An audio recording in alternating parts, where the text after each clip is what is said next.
important. It's not me that make myself like that. It's you, Lord. I appreciate you, Lord. Ọlọ́run ẹ ṣé gan ni. Ọ̀pọ̀lọpọ̀ tó bá ti rí àwọn èso tó ní èso. Ibi tó bá ní èso lórí dáradára. Wọ́n máa sọ igi fún, wọ́n máa sọ òkú fún. Wọ́n máa sọ oríṣiríṣi fún. Kì í ṣe torí nǹkan tó níyẹn. Bẹ́ẹ̀ni, ó ṣe tó torí òun fúnra rẹ̀ nítorí èso àti tí wọ́n rí nínú rẹ̀ fún rẹ̀ pé wọ́n lè jẹ. Tí wọ́n dẹ̀ ń gbìyànjú láti mú yóò dẹ̀ pé wọn ò gba permission ṣùgbọ́n Ọlọ́run mi ẹ ṣé gan ni àyìn lọ́gbọ̀n nítorí ẹsẹ̀ pé tá a bá ń kọjá nínú inú kò ní tó wa tá a bá ń kọjá nínú omi náà ò ní gbé wa lọ torí pé ó wà níbẹ̀ pẹ̀lú wa ẹsẹ̀ tẹ́ bá ti wà pẹ̀lú wa bá lè dojú ogun kọ wa ìṣòro wo ló lè dìde ẹ jẹ́ òfin wa ní okun àti agbára láti conquer wọn. Thank you Lord because we conquer them both night both day in every form. Thank you Daddy for this hour. I worship you Lord. Ọlọ́run ẹ ṣé gan ni Ọlọ́run ẹ ṣé Ọlọ́run tó ń sọ tòtítọ́ Ọlọ́run tó ń ṣe òdodo mo yìn lógo mo ṣe yín lọ́ba o ẹ̀yin lẹ́ dá mi lé ṣètò ayé mi oríṣiríṣi àwọn èèyàn ti gbé dìde láti bá wa jà Olúwa ẹ ṣé nígbà gbogbo àwọn tó ń gbé dìde láti bá wa jà wọ́n ṣubú olùgbàlẹ̀ ṣe gan ayérayé ẹ ṣé o. Lord, this moment O Lord have mercy upon me. Forgive me Lord, forgive my daughter. Any man or woman that will fall against me, against my daughter, oh Lord, raise your standard against all of them. Agbá àwọn ọ̀tá mi lọ́jọ́ kìlẹ̀ máa dàrú kó máa gbóná gbogbo ọ̀tá tó bá lè wò ní dẹ́yìn ogun tó bá lè wò ní dẹ́yìn lẹ́yìn mi ogun ilé ni ètò ọ̀nà tìta lọ́wọ́ lórúkọ bàbá tí ọmọ àti ẹ̀mí mọ́ ẹlẹ́dàá kọlù Olúwa fi wọ́n ṣe lẹ́yà Olúwa gbogbo àwọn ìka ènìyàn lórí ọ̀rọ̀ èmi àtọmọ mi Olúwa jọ máa yàgbẹ́ sára kọ́ máa ṣu sára kọ́ máa tọ̀ sílẹ̀ Olúwa bá mi lù wọ́n ní egungun ẹ̀rẹ̀kẹ́ bá mi bá wọn láyà bá mi fi wọ́n ṣe lẹ́yà Olúwa jà fún mi ní ọ̀sẹ̀ tuntun tí a wà yìí Ọlọ́run jà fún mi Ọlọ́run jà fún ọmọ mi gbogbo àwọn olólùfẹ́ wa káàkiri àgbáyé Ọlọ́run bá wa súre fún wọn ẹni tó sọ̀rọ̀ ẹ̀dógún fún wa Olúwa lù wọ́n pa Olúwa sọ̀rọ̀ ẹ̀dógún fún wọn Olúwa gbé wọn mi Ọlọ́run mo fẹ́ wúlò lùbá mi wí mo fẹ́ sọ lùbá mi sọ mo fẹ́ dè lùbá mi dè àṣẹ tí wọ́n ti pa láyé lónìí lọ́ọ́ máa fi lẹ̀ múlẹ̀ gbogbo ẹni tí ò fẹ́ kọ́kàn mi balẹ̀ ọkàn yóò ní balẹ̀ ẹ̀ má jókòó tọ́jú ra gbogbo àwọn apànìyàn gbogbo àwọn ohun tó máa ń kú káàkiri tó máa halẹ̀ káàkiri mo gbàdúrà gbogbo yín po ọkàn yóò ní balẹ̀ ọkàn yóò ní balẹ̀ gbogbo ìka ènìyàn lórí àyíká àti àyíká ọkàn yóò ní balẹ̀ ọkàn yóò ní balẹ̀ ọkàn yóò ní balẹ̀ ìka ènìyàn lórí ọ̀rọ̀ tèmi àtọmọ mi ọkàn yóò ní balẹ̀ ọkàn yóò ní balẹ̀ your mind no go touch man ọkàn yóò ní balẹ̀ ọkàn yóò ní balẹ̀ ọkàn yóò ní balẹ̀ gbogbo ẹni bá mi jà tí ò fẹ́ ṣe mi ẹ ò ní ọkàn yóò ní balẹ̀ ẹni tó ń bọ̀ mọ̀ mi jà ẹ ò ọkàn yóò ní balẹ̀ ẹni tó bá sẹ́ra ọkàn yóò ní balẹ̀ ẹni tó bá wọlé lùfẹ́ mi jà ọkàn yóò ní balẹ̀ ọkàn yóò ní balẹ̀ ọkàn yóò ní balẹ̀ ọkàn yóò ní balẹ̀ ọkàn yóò ní balẹ̀ ọkàn yóò ní balẹ̀ ọkàn yóò ní balẹ̀ ẹni tó ṣe bí ọ̀rẹ́ tí tó ti jẹ́ ọ̀tá mi ọkàn yóò ní balẹ̀ ọkàn yóò ní balẹ̀ ọkàn yóò ní balẹ̀ gbogbo ibi tí a jọ ń kọ̀ mímọ́ níbi kíbi tí ò dára Olúwa gbà mí sílẹ̀ Olúwa máa tú sílẹ̀ iṣẹ́ burúkú tá a ṣe lọ́jọ́ pípẹ́ Olúwa bàjẹ́ gbogbo àwọn ọ̀tá gbogbo iṣẹ́ burúkú tá a ṣe sí mi tàbí àgbègbè lò láti ṣe ó yá gbogbo iṣẹ́ náà kó máa bàjẹ́ gbogbo ẹni gbẹ́ kòtò sílẹ̀ fún èmi àtọmọ àti gbogbo àwọn olólùfẹ́ mi gbogbo ipò ẹ ó jì sọ̀fìn ẹ ó jì sí kòtò agbára kò ṣeé mú fún ìka èèyàn nínú ayé Olúwa gbé sínú mi Olúwa gbé sínú ọmọ mi àtọkọ àti gbogbo àwọn olólùfẹ́ mi gbogbo ẹni bá bá mi jà gbogbo iṣẹ́ tá a ti gbé kalẹ̀ ní ọ̀tún àbí lósì láti bá mi jà ní ọ̀sẹ̀ àbí nínú oṣù àbí tó kù ní ọdún yìí Olúwa tó máa bàjẹ́ gbogbo iṣẹ́ náà ó yẹ máa crash ó yẹ máa jábọ́ ní orúkọ Jésù ẹlẹ́dàá ṣẹ̀dá kó máa dìbò tù gbogbo ẹni bá bá mi jà ọ̀run kó dìbò tù gbogbo ẹni bá gbọ́ ọmọ mi sẹ́ra jà ọ̀run kó dìbò tù gbogbo ẹni bá gbógun tù Ọlọ́run kó máa dìbò tù the emotion is your portion from now on in the mighty name of Jesus Christ gbogbo ẹni kẹta bá ń ní ṣe ogun sí ni gbogbo àgbà fún ọ kí ogun kó jà ọ ó yá kí ibi kó rọ́ọ̀lù ọ ó yá kí ọ̀run kó bá ọjà ìṣẹ̀lẹ̀ burúkú tàbí kó máa ṣe sí ọ bẹ́ẹ̀ lórí kò ní padà gbogbo ẹni kẹ́ni tí ẹ bá lò mí láti ṣe dáadáa fún tó bá sọ rẹ̀ dógún fún mi Olúwa jọ̀ọ́ bá mi bínú ṣe bẹ́ẹ̀ ni sọ fún ẹgbẹ́ tá a bá ṣe lóyún tó bá fi sọ́jú òní kó máa yẹ ẹnikẹ́ni tí bá ṣe dáadáa fún tó bá sọ rẹ̀ dógún fún mi Olúwa má jẹ́ kí ibi kó máa yẹ láti wákàtí lọ ẹni bá tún sọ rẹ̀ dẹ́gbá fún ìnà tọmọ mi Olúwa bá mi nù wọ́n ní àlọ́bọ̀ rẹ̀ Olúwa jọ dàrú wọn lójú Olúwa jẹ́ kọ́nà wọn dàrú Olúwa jẹ́ kí iṣẹ́ wọn dàrú Olúwa jẹ́ kí ilé wọn dàrú bẹ́ẹ̀ lórí kò ní padà nígbà tó bẹ̀rẹ̀ sọ̀rọ̀ prayer ògo tí òkè ń ṣá Olúwa gbé wọ̀ jẹ́wà tí òkè tó lọ́ọ́ fi fún mi Olúwa jẹ́ kí ẹwà rẹ̀ kó máa fọ̀ nínú ayé mi ògo rẹ̀ kó máa fọ̀ náà yọ ọmọ ọgbọ́n àti màtò yìí Olúwa fi fún wa we shall continue to excel financially, materially, morally, spiritually, in the mighty name of Jesus Christ. Àìsàn bọ́ọ̀lù Olúwa ò ní ṣe ní gbogbo agbára tó bá jókòó sọ̀kọ̀ tó lè máa sa ipá àti agbára lórí èmi àti ọmọ agbára yín kò pin iṣẹ́ burúkú tẹ bá mo dá padà sórí yín dọ́bù fò bẹ́ẹ̀ lórí kò yí padà thank you daddy you answer prayer mo gbàdúrà fún ẹ̀mí tó bẹ̀rù Ọlọ́run ní ọ̀sán àti lóru láàárọ̀ àti lálẹ́ Olúwa gbé sínú mi èmi Bọ́lá Fọláṣadé mo jó ìṣẹ́ ìmọ̀ wà láyè sí òdodo bẹ́ẹ̀ ni àyè ni mo wà sí òdodo bẹ́ẹ̀ lórí kò yí padà ọmọ mi síra wà láyè sí òdodo I'll be a good example ní gbogbo ibi tí n bá lọ mo máa jẹ́ good example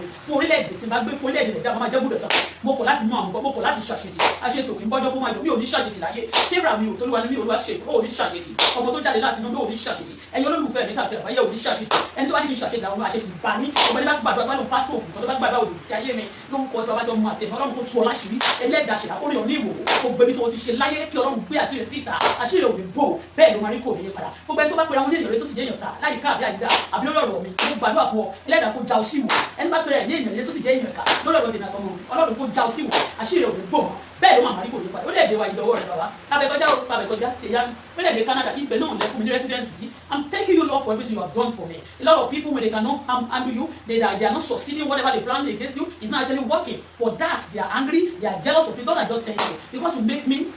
an ambassador that people can jealous they can even see me and jealous they can send people to go and steal from I don't have anything to steal from Ọlọ́run ẹ ṣé gan ni wọn ní tí wọn ní ní mo lè jí lọ́wọ́ kò sí wọn ní Ọlọ́run ẹ ṣé is your grace it's not by my power Ọlọ́run ẹ ṣé gbogbo pampẹ́ tí a dẹ sílẹ̀ fún mi ní orílẹ̀-èdè Nàìjíríà gbogbo ẹni tẹ pampẹ́ náà kò mú ọ lórúkọ Jésù ẹni bá dẹ pampẹ́ sílẹ̀ fún ọmọ mi síra gbogbo pampẹ́ náà ló máa kó sí ìdààmú tó bá fẹ́ fún mi yóò ṣubú lù ọ wọn já sínú rẹ bẹ́ẹ̀ lórí kò ní padà ṣùgbọ́n ìwọ tó bá fẹ́ ire fún mi mo súre fún ọ láti wákàtí lọ ire àti àánú Ọlọ́run yóò máa tẹ̀lé ìdàtọ̀ mọ̀ ní àti wọn náà àti gbogbo ìdílé wa àtàwọn olólùfẹ́ wa bẹ́ẹ̀ ló sì máa rí títí ayérayé Jésù agbára wa àmín. Gbogbo ẹ̀dá tàbí nínú òbí tó bá pè ní pásọ̀ burúkú àbáfà àbábaláwo ìkàkà àbáwọn èmìnì kan tó bá gbàdúrà ló sọ̀rọ̀ sí ayé rẹ̀. Mo gbàdúrà láti wákàtí kó wọn kó máa rùn sí Ọlọ́run. Jẹ́ kí wọn kó di ẹ̀ṣẹ̀. Gbogbo tó bá ti kó máa rùn sí ọ. Bẹ́ẹ̀ lórí kò ní padà. Jésù agbára wa àmín. Thank you Lord. I worship you. I worship you. I worship you. I worship you. I worship you. Gbogbo lójú ibi. Gbogbo ibi connection lórí mi ọ̀run disconnect in Jesus name we pray. Amen. Good afternoon. Ẹ káàsán sí orílẹ̀-èdè yìí. On Facebook, on the platform. I want you to join me. Go and subscribe to Auto Bola TV on YouTube. Auto Bola TV, yeah, blog. Go and subscribe. Auto Bola. Ẹ máa rí mi níbi tí mo ti ṣòkòtò ní mo wọ̀, mo dẹ̀ slay dáadáa. Mo ní mo fi ṣe DP mi. Mo slay o, ṣe ti yẹn mẹ́ẹ̀ but ṣe mọ̀. Mo like nísìn. Àti gbogbo aṣọ tó slay gbogbo ẹ̀ la máa ń wọ̀. Èyí tí ò slay a máa ń wọ̀ ṣe ti rẹ̀ because both physically and spiritually we are humble and we are beautiful. Ọlọ́run ló ṣe bẹ́ẹ̀ kì í ṣe yàn. Àwọn èèyàn lè máa pẹ̀gàn. Ẹ̀bùn ní kò ní má dùn. Téèyàn bá da jù ẹ́ lọ wàá pẹ̀ ẹ̀gbọ́n ẹ̀ tó bá jẹ́ tó lè mú tí ò ní ìtẹ́lọ́rùn téèyàn bá ṣe dáadáa jù ẹ́ lọ tí ò bá ní ẹ̀mí Ọlọ́run nínú àwọn èèyàn wọ́n máa pẹ̀ ẹ̀gbọ́n ẹ̀ so ẹ má ní kó má pẹ̀ ẹ̀gbọ́n àbí kó má dìde sí òkú fẹ́ di dáadáa ni ó ti bẹ́ẹ̀ a lot of people tó bá ti hàn tẹ́ wọ́n máa wò pé ò ní lè jẹun tó bá bẹ́ẹ̀ báyìí wọ́n á rí ẹni tó ti ń jẹun wọ́n á rí ẹni tó ti Ọlọ́run ti tẹ́tà bìlì sílẹ̀ níwájú rẹ̀ tó dàrú lórí bẹ́ẹ̀ ni Ọlọ́run ni kò ṣe èèyàn is God okay so today for the past years now let me start from that I have not been going to church physically but I am a child of God I fear God. I have the fear of God in me. I so much believe in so much in God. After God, there's no God. Okay? There's no other. Okay? But one thing is, I love people, I don't trust them. I love people, I don't trust them. Today, if I get married face to face, like we say verbally, I be practical. So it's not theory like this we are writing. So I will tell him, I will love you. But despite that, I don't put all my hope and trust in people. Okay? Because even though if they don't want to disappoint at times, Ọlọ́run lè jẹ́ kó ń disappoint ṣó ti yé bẹ́ẹ̀ mo gbàdúrà fara mi lẹ́yìn kò sẹ́ni jókòó tí mi tó fi náà ogun náà tó ń dà mí láàmú Ọlọ́run bá mi dà láàmú Olúwa ẹnikẹ́ni tí mo fẹ́ kó wà láàyè tó fẹ́ kí n kú Ọlọ́run gbẹ̀mí ẹ̀ kọ́sẹ̀ tó parí ẹnikẹ́ni tó fẹ́ kọ́ ọmọ mi kú mo gbàdúrà fún ẹ̀dá bẹ́ẹ̀ Ọlájọ́ forí gbé ikú ara ẹ̀ láìpẹ́ láì jìnnà gbogbo ibi tó lò sí ní àtọmọ rẹ̀ kó dà lé lórí bẹ́ẹ̀ ló máa rí kò yí padà in Jesus name we pray so tí bá gbàdúrà kan fún ara mi tí mo lè bá fọ́ọ̀mù mi you can also pray for yourself so for those of you who love me who cheer me who also good comments under my platform God bless you and for those of you ungrateful element olórí gbàgbùgbàgbù ó ti yẹ iná yẹn ẹlẹ́sẹ̀ gbígbẹ bí ẹsẹ̀ yẹ Ọlọ́run darí jù mí Bọ́lá máa kúrò rẹ̀ ló dáhùn Ọlọ́run darí dáadáa o ṣùgbọ́n tí wọn bá ti kọ́rọ̀ lọ́rọ̀ sáyà jù ó máa gbẹ tó bá ń gbẹ ẹjọ́ ẹni tó bá ń gbẹ ẹni tó bá ń tọ̀ ń gbẹ tó bá jẹ́ padà ìwúdà Ọlọ́run bá mi wù ẹ́ sàn tó lè ṣọ́ta mi ìwọ ọ̀tá mi tó bá ń gbógun tì mí tó jẹ́ pé bí Ọlọ́run ṣe ṣe àyà fún mi tó ló ń bí ẹnu tọ́lọ́run ṣe gbogbo ẹ̀ fún mi tó ló ń bí ẹ nínú Ọlọ́run jẹ́ kó jẹ́ kó máa gbẹ kú Ọlọ́run jẹ́ kó bá mi fi àìsàn tí ó máa jẹ́ kó gbẹ kú kó bá mi dà sáyé ẹ̀ ó ti yé so bó bá ṣe rí ìdá òga òkúrú òga òfáìn o sọra lójú mi o fáìn o pupa o rẹwà o dúdú náà o dẹ̀ tún rẹwà ṣùgbọ́n èmi ìwọ tó bá ti ń wò mí tó rí pé orí kankan tó dáa máa yé mi tó jẹ́ gbogbo tí bá ti ṣe àmàdà bí pé kò dá lójú ẹ̀ gbogbo tó bá ṣe tó dáa Ọlọ́run bá mi bàjẹ́ Ọlọ́run bá mi sọ ẹwà ẹ̀ di àbùkù Ọlọ́run bá mi ṣe yàmàyàmà Ọlọ́run bá mi pọ̀ ẹ̀ ní àbùkù Ọlọ́run bá mi fẹ́ ṣe ní nǹkan tá a lè ṣe pé ká máa gbàdúrà fún yẹn o the Bible says we should pray for our enemy okay I'm praying for you that's the only thing we can do we cannot tell you to stop don't stop torí tẹ bá stop ẹ nígbà sálárì mọ́ so ti yé yín so ẹ continue láti máa ṣiṣẹ́ tẹ̀ nígbà sálárì so ti yé yín so torí jọkànjọkàn tẹ bá ṣe accumulation tẹ bá ní accumulation dáadáa tó bá accumulate iṣẹ́ yín wọ́n lè kúkú wọn ti ní kọ́sùkúrú fún yín ẹ̀yin nìkan kọ́ lè máa kọ́kọ́ ṣiṣẹ́ tẹ̀ gbowó so ti yé ọ̀pọ̀lọpọ̀ ló ṣiṣẹ́ tó dáa náà tó gbowó so ti yé ṣùgbọ́n ẹ̀yin tán ẹ̀yin tí àwọn tó ṣiṣẹ́ tó dáa mọ̀ tí gbowó ẹ̀yin tẹ́ ṣe burúkú ẹ̀ máa jẹ́ lọ so ti yé yín mẹ́yìn ẹ̀yẹ bó ṣe jẹ́ so ṣùgbọ́n tó bá gbowó tó bá sanwó fún ẹ lórí ọ̀rọ̀ pípé lọ máa yọ lẹ́nu kó lọ máa dà láàmú you are not disturbing me many times you come around or you see me anyhow you know that I'm not bothered about you gonna be there we are spoiled and we are disturbed about people I don't allow anybody to take away my sleep so ti yẹn I don't allow anything tẹ bá ṣe ní ìfẹ́ tó take away any of my sleep I will go disturb me you cannot look on ní ara mi so wọ́n lónìí ọ̀rọ̀ Olú Alo la fẹ́ sọ Olú Alo like èmi ṣe àgbẹ̀ pé CAC lẹ́yìn Foursquare CAC ni mo use for dáadáa lẹ́yìn náà MFM lẹ́yìn náà Redeem South Africa ni mo ti bẹ̀rẹ̀ sí lọ sí Redeem so mo mọ CAC yìí tù mi lè sọ pé dáadáa mo ṣe débi pé mo gbé ilé bàbá Bádàrí ẹ̀ ń gbọ́ mo ṣe débi pé ilé bàbá Bádàrí tó wà ní Àkúrẹ́ mo gbé níbẹ̀ alright àwọn family mi lè máa mọ̀ because like me mo máa ń carry ara mi along àtọlọ́run mi along on anything tí bá ṣe I don't carry my family and people so much along nínú ọ̀rọ̀ mi ṣé you understand so mi ò ń carry people too much people along in my case tó rọ̀rọ̀ mi ni o ṣe ọ̀rọ̀ family okay and tó bá yẹ ti dàgbà tẹ stage kan when you grow to some level you know that it's not everything that family is needed in your life because you too you have to start your family but the moment you continue to involve family into your affairs into whatever you do tó ti dàgbà ayé ẹ̀dá bíi pé that your life you are living is not for you But I noticed that a lot of people too, tó bá lọ fẹ́ live a life of yours, wọ́n fẹ́ di ìrẹ̀mú báyìí. And again, kì í ṣe pé wọ́n ní nǹkan tó dáa fún ẹ. They just want to involve in your case, they want to involve in your life, to know actually kò bá ti mọ progress ọkọ máa block ẹ̀. Wọ́n wá send ẹ sí church. Wọ́n ní kó máa gbàdúrà. Ẹlòmíì ti wà ní church for 45 years, 50 years. Tó ti ń gbàdúrà, tó ń gbàdúrà fún láti 40 years. Kò tí ì rí gbà up to date. I'm not saying people should not go to church. What I'm telling you is this. I don't go to church, but I read Bible. I try to study at the ground too. When people are preaching, when tó bá interest me, tí mo ṣe move under anointing, I will listen to them. But the moment I'm no longer listening, I'm moving under your anointing. My mom, God is also talking to me, telling me something. Okay? So if I don't go to church, I don't condemn people who go. But I know a lot of people who call themselves preachers of the gospel. They are all actually a bonder of people's soul and body. Their bonder means they bond people. They send people to hell.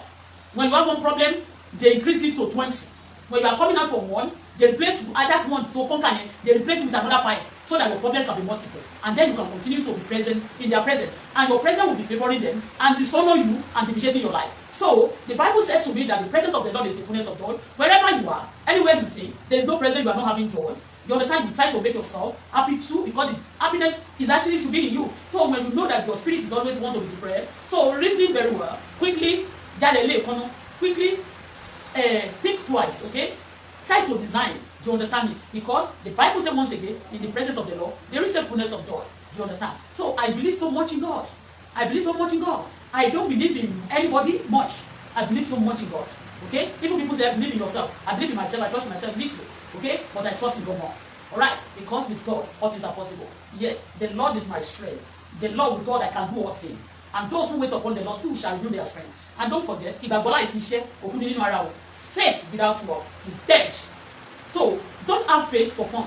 I have faith. With my faith, whatever I have, I pray to God to direct me, to increase my faith, and to open my eyes to whatever good that I will be doing. I will lay my hand and I will be prospering. You understand? So whatever you lay your hand, you prosper me. For me, people can share, don't share. For them, people can also go to manage fun. And I'm just telling you that. Be yourself. Be with God. Believe in yourself, as I used to say. Okay? So let me continue. I want to talk. Don't let me use too much illustration.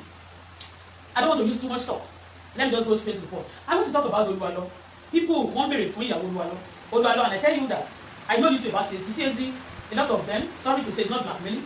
I've said this before. And any pastor that calls me, your children will be cursed. Your generation to generation will be cursed. You will be cursed. Whatever you do will be cursed. Almighty God will open his mouth wide and curse you. And also rejects you as a rejected soul. Okay? So I want to talk about Olu Alo today. I don't know Olu Alo before I started noticing Olu Alo on Facebook. His name is not ringing bell to me, because orí òkè mi náà sọ pé wà ní èmi ò rí Olu Alo rí. Tí n bá rí Olu Alo, and again àwọn tí mo mọ̀ nínú CAC àti nínú gospel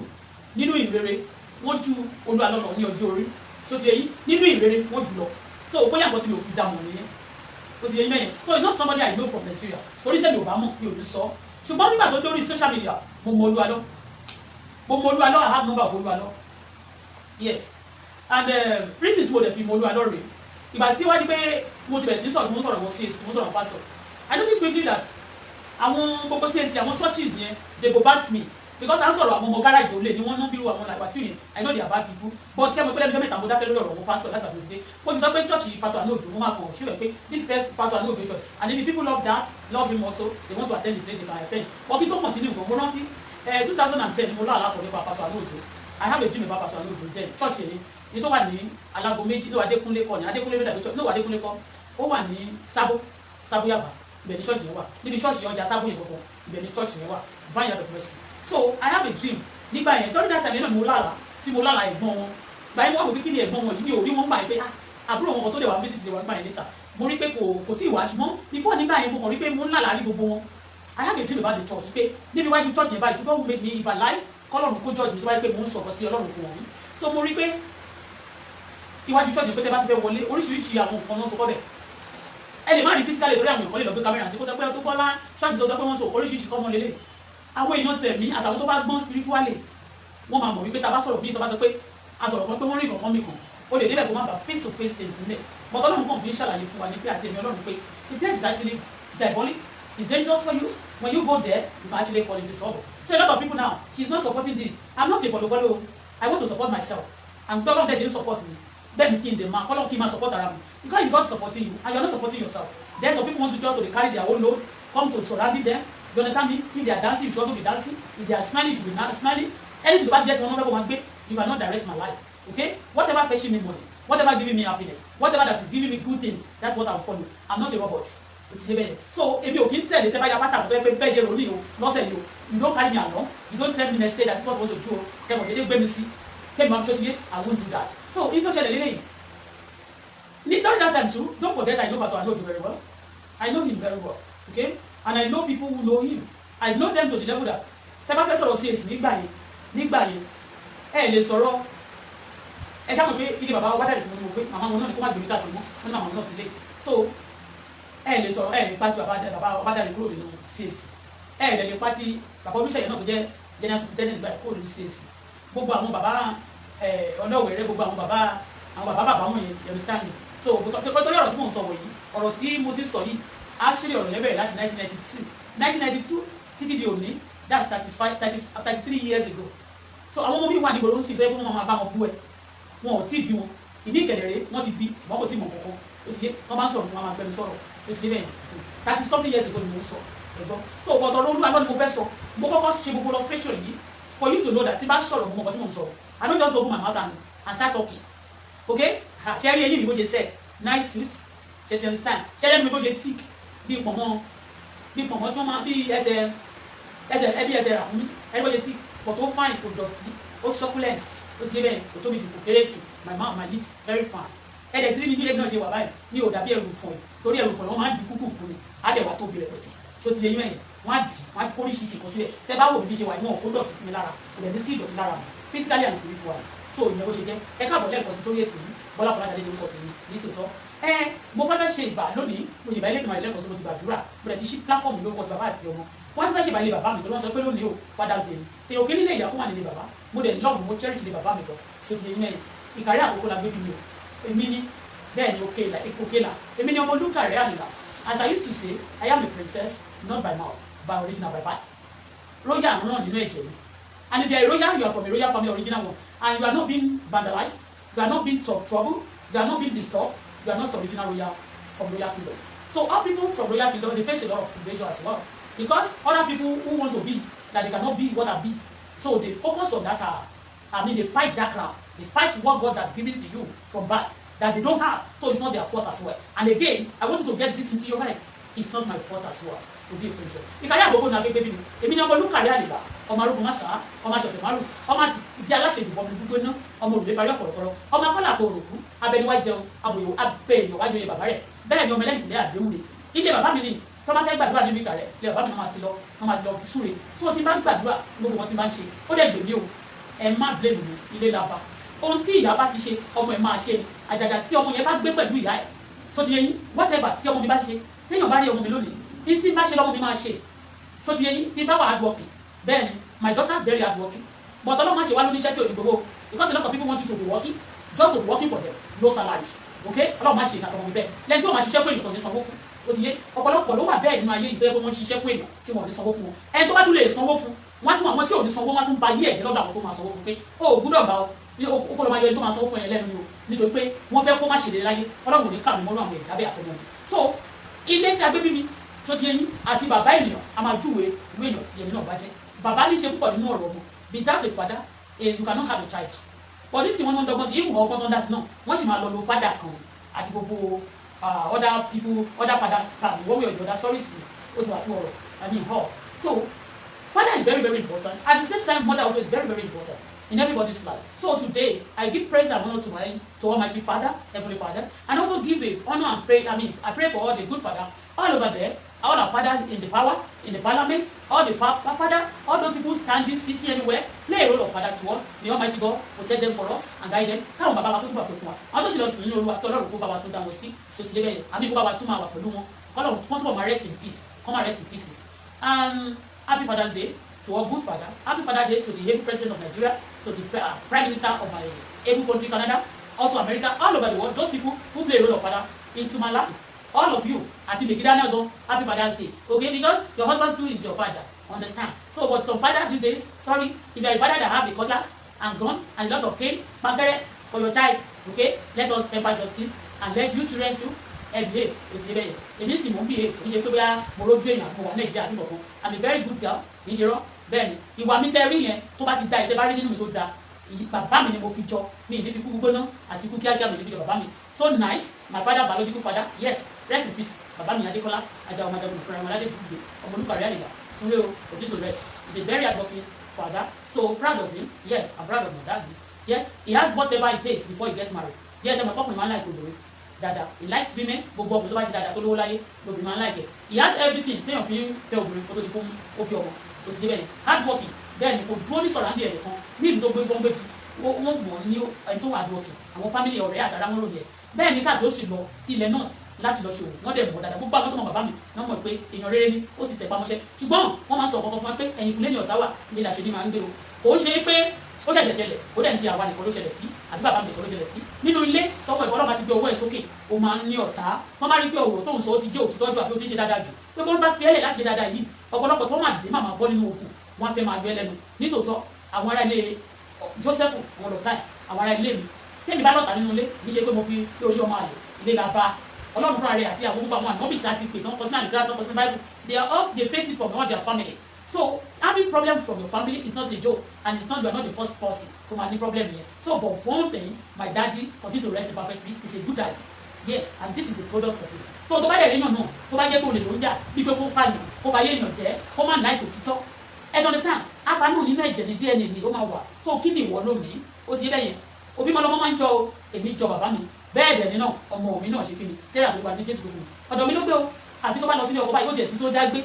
so ọ̀dọ̀ mi ló gbé ó ti yẹ yẹn ẹni ìwà tẹ bá rí nínú ẹ̀ bí ọ̀sán 100% tó máa gbogbo ẹ̀ ló máa wà ókè bọ́ sí àdúgbò fún Ọlọ́run nítorí pé àti kọ́ ọmọ wa ní ọ̀nà Ọlọ́run bíbélì náà dẹ̀ sọ pé ká kọ́ ọmọ wa ní ọ̀nà tó máa gbà tó bá ti wá dàgbà kò ní àpò nínú ẹ̀ ó ti yẹ yẹn so I'm proud of my daddy and even on behalf of my daughter I'm not very well also she's proud of her father too may Dele also the father of the baby may he rest in perfect peace he's a good father also I don't know you are under my voice today you are a man right are you a good father who are you okay be a good father because it's not every father that will qualify for happy Father's Day those of father that run away that even leave but they are not responsible okay those father that are not responsible check your weight check yourself alright and also check your brain it's good to be responsible we are being created to be responsible òun náà ni mo bá fi sọ̀rọ̀ lónìí nípa Olu Alo now is he a good father and then people just say our ministry no let me put it this way our ministry will surely start from our home our ministry will do what start from our home ilé la máa ti kó ẹ̀ṣọ́ ròde charity begins at home you want to be a good pastor a good representative of God Ọlọ́run ló represent yẹn o kí ni ìwà tí Ọlọ́run fẹ́ràn kí ni Ọlọ́run ò fẹ́ràn ohun tí Ọlọ́run ò bá fẹ́ràn o gbọ́dọ̀ ṣe ohun tó bá ti fẹ́ràn ló máa ṣe gbogbo ẹni tí ẹ comment yẹn from me a little bit far there I mean little from me I can't see the comment but don't worry God will bless you for the good comments whatever you say I will try to check you àfọ̀nìtẹ́ bá dẹ̀ send the bad comments náà may Almighty God pay you back accordingly wọn gbogbo ẹni olólùfẹ́ mi tẹ lọ́ọ̀ platform sẹ́dẹ̀ máa ń fẹ́ listen sí gbogbo sọ̀rọ̀ tá a bá sọ may God bless you gbogbo ẹni tẹ̀lé ń bá wájà náà mo gbàdúrà kí Ọlọ́run kó jẹ́ kẹ́ sọ̀kọ̀lọ́ nínú mo gbàdúrà kí Ọlọ́run kó jẹ́ kí ọkùnrin sálọ mo gbàdúrà kí Ọlọ́run jẹ́ kí ẹ̀mí dìmẹ́ṣà nígbà tẹ́ ẹ̀ ti dàrúgbó mo gbàdúrà kí Ọlọ́run kó jọ kó bá mi paralyze mi ní ọwọ́ àti ẹsẹ̀ yín mo gbàdúrà fún yín pé gbogbo tẹ bá rò sí nǹkan náà jẹ́ kó ṣẹlẹ̀ sẹ́yìn fara yín bẹ́ẹ̀ lórí kò ní padà ẹ káàbọ̀ lẹ́ẹ̀kan sí gbogbo sí èsì dáadáa Olu Alo nígbà tí mo ní nọ́mbà Olu Alo ní ọwọ́ yes I have his number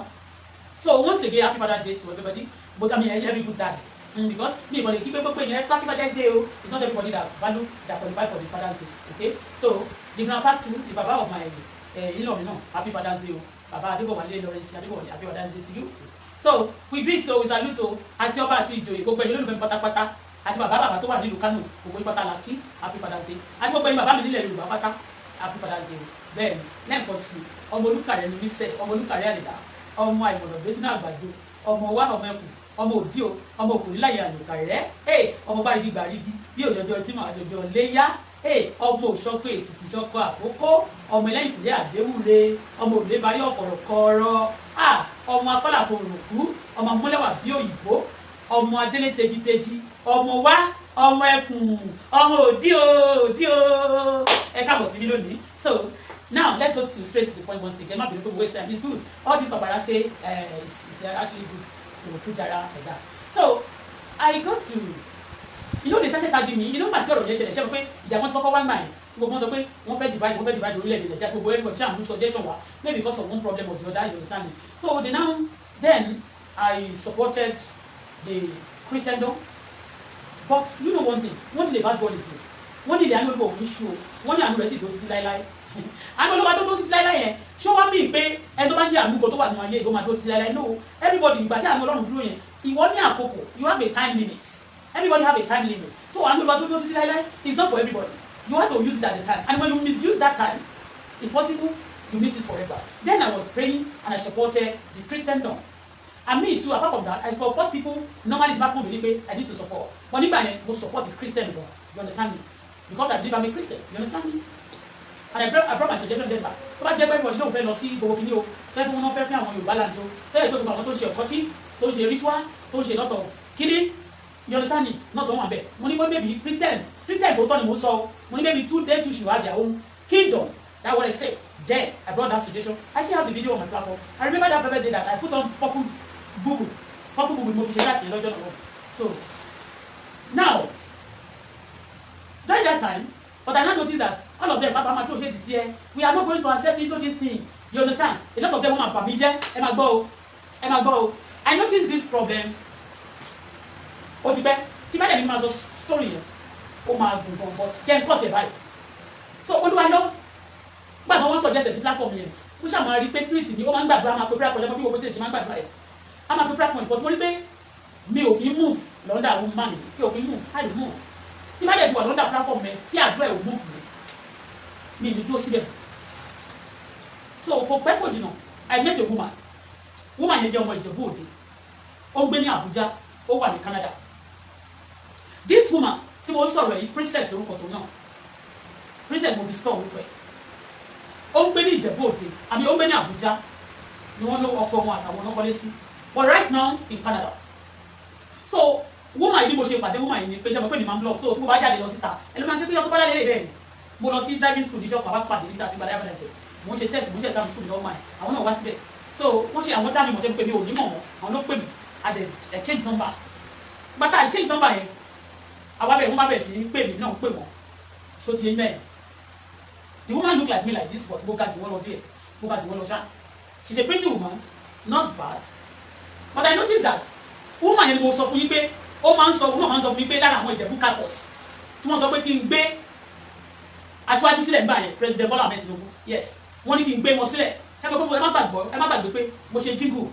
ṣẹlẹ̀ pé bóde kí n tó continue sí ẹ̀yin tẹ́ bá ń speak fún Nàìjíríà tẹ́ fẹ́ fún Nàìjíríà that you are in abroad you are endangering your life because nobody ready to change. And again àwọn tó speak fún Nàìjíríà ó lè wà tó bá dé Nàìjíríà gbogbo kó tó mọ̀ bóyá ọ̀rọ̀ tó sọ fún ọmọ bóyá wọ́n láìkẹ́ ọ̀wọ́n láìkẹ́ a lot of people tó bá ní kó save ló fẹ́ kó ló máa bẹ̀rẹ̀ náà máa tún máa bẹ̀rẹ̀ lọ́wọ́ pé ṣé àwọn bẹ̀rẹ̀ pé kó sọ̀rọ̀ ni àwọn gbogbo náà máa tún lò láti bàtẹ̀ jẹ́ ní let me continue the story. So this woman she's one of those ladies those Ìjẹ̀bú campus forum that always call me because níjọ́ yẹn náà mo wá gbogbo plan ẹ̀ wá ni pé kó lè wá bá mi sọ̀rọ̀ ní ọjọ́ yẹn so that because they always want people to connect with you so that wọ́n lè máa lo ẹni yẹn láti máa pass message wọn sí ẹ so later ni mo sense pé ọjọ́ tí mo lọ ṣe exam yẹn mọ̀ náà láti program kábàlì bíra and we are change in the beginning they will be friends one rẹ́rìn sí ẹ ọtún kọ́lá nìyẹn ẹ ṣe kìnnìkan tẹ́lẹ̀ pé tẹ́lẹ̀ bá rẹ́rìn sí yín ìwọ náà máa bóyún sí padà but at the end of everything ló máa mọ̀ pé àwọn ilé ìwọ́n náà wọn láti máa tọ́jú ẹ̀mí so ti yé so woman yẹn each time ó kọ́kọ́ bẹ̀rẹ̀ fún mi pẹ̀lú gbé president Tinubu lẹ̀ jíìmù tẹ̀ ṣe parẹ́ tí ẹ bá gbé sókè ẹ má gbé sókè mọ́ leave him alone wọn tí ì ṣe campaign gbà yẹn o but ẹ mọ̀ bí ẹni tí mo like wọn mo dẹ̀ love iṣẹ́ wọn àti story wọn ẹ understand bíi pé káwọn èèyàn súnmọ́ wọn kó gbé wọn sókè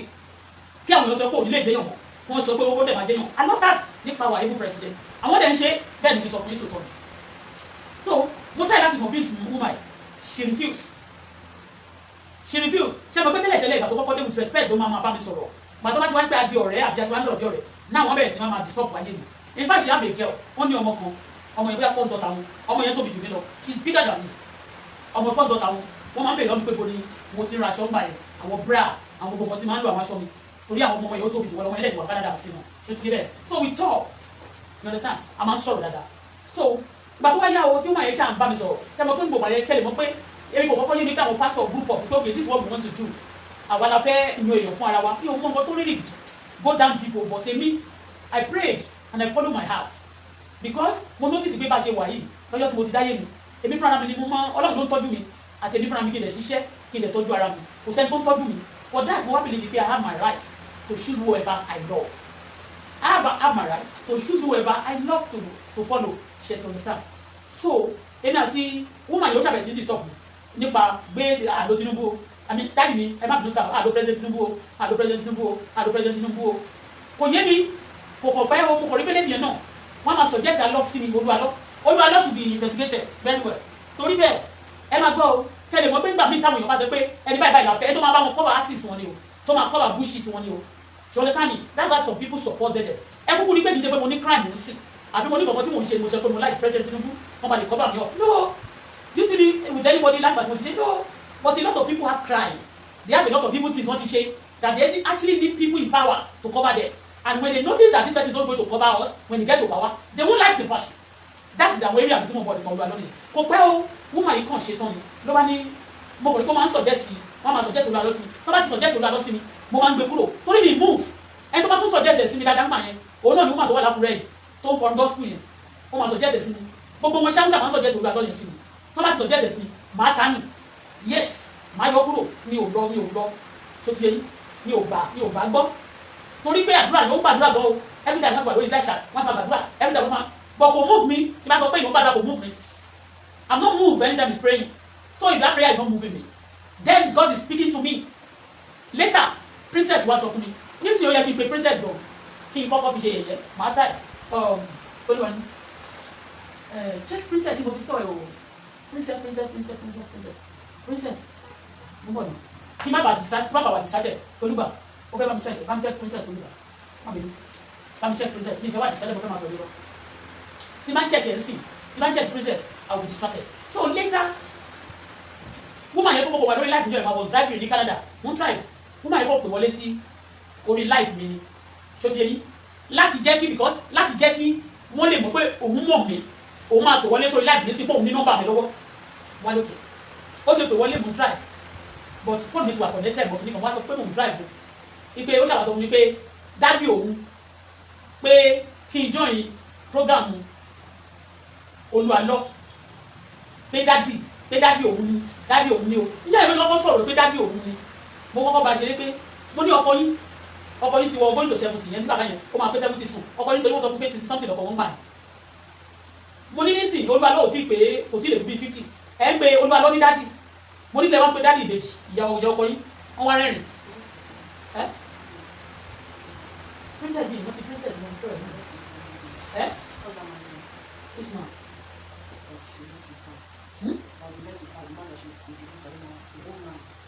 You know the princess I'm talking about?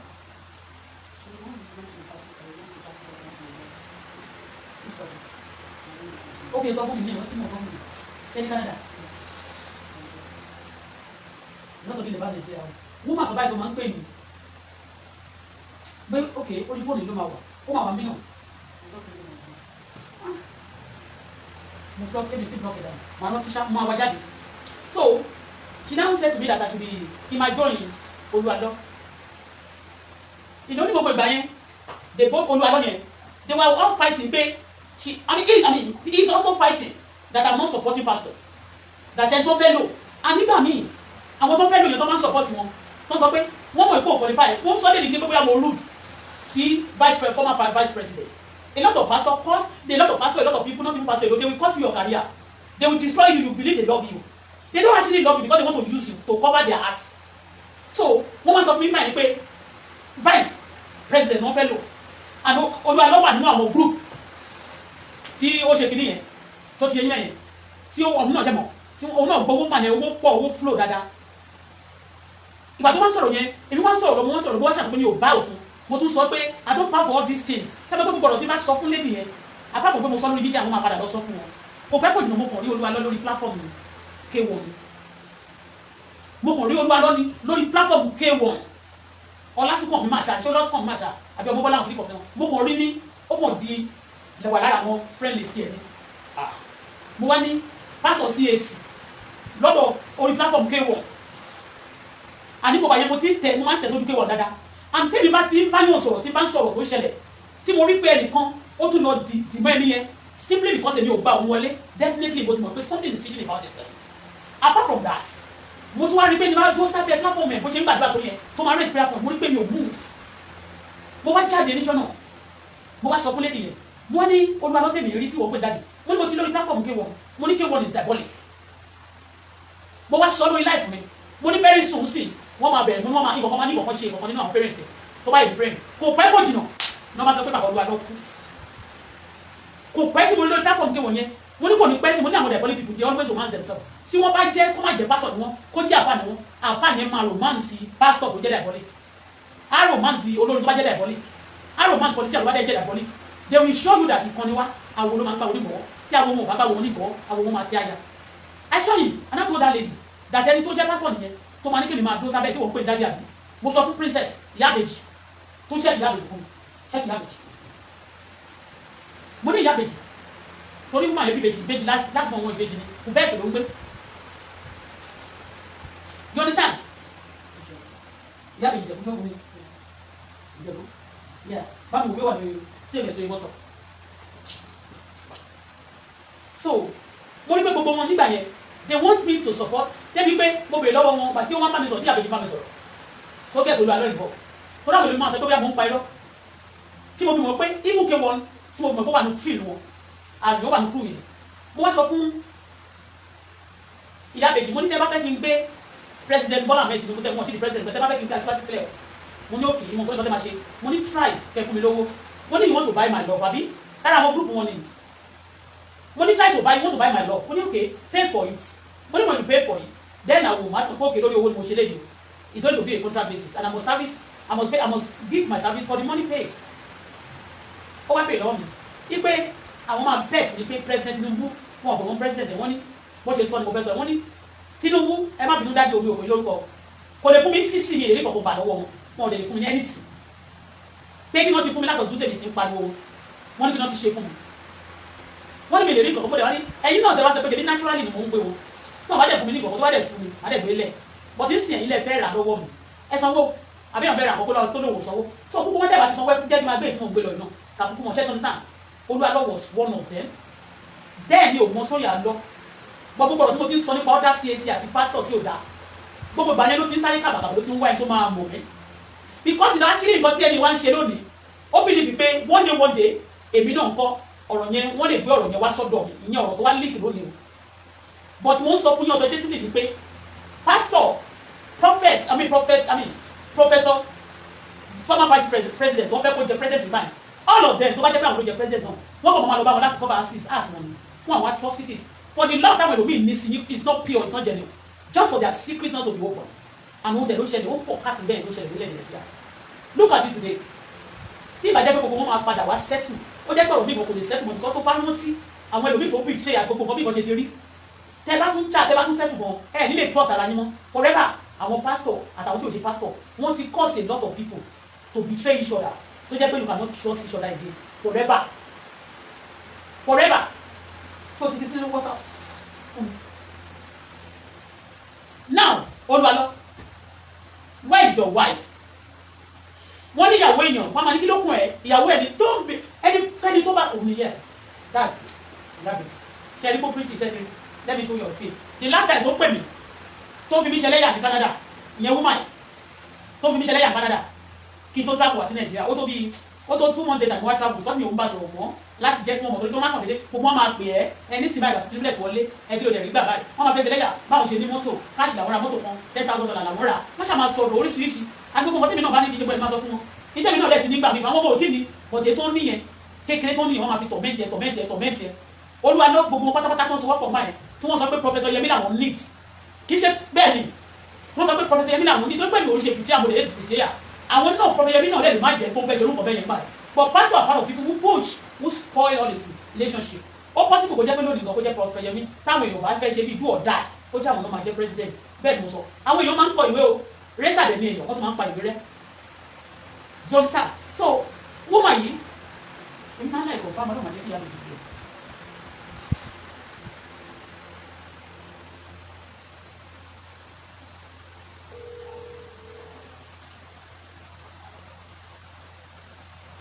hello Yabeji hello princess ló ń sọ̀rọ̀ tó Bọ́lá ló ń sọ̀rọ̀ ẹ̀kọ́ tó mẹ́ta. adúpẹ́ o báwo ni àwọn ọmọ ń kọ́ bàbá bèjì ń kọ́ àtàwọn twins. ìgbà tẹ́ bá mi sọ̀rọ̀ nígbà yẹn tẹ́ gbé mi sí ìsọ̀ mi pé ẹ fẹ́ ra mọ́tò kò ní bá yín rà bẹ́ẹ̀ ni kò wà ní ẹja tó ra mọ́tò.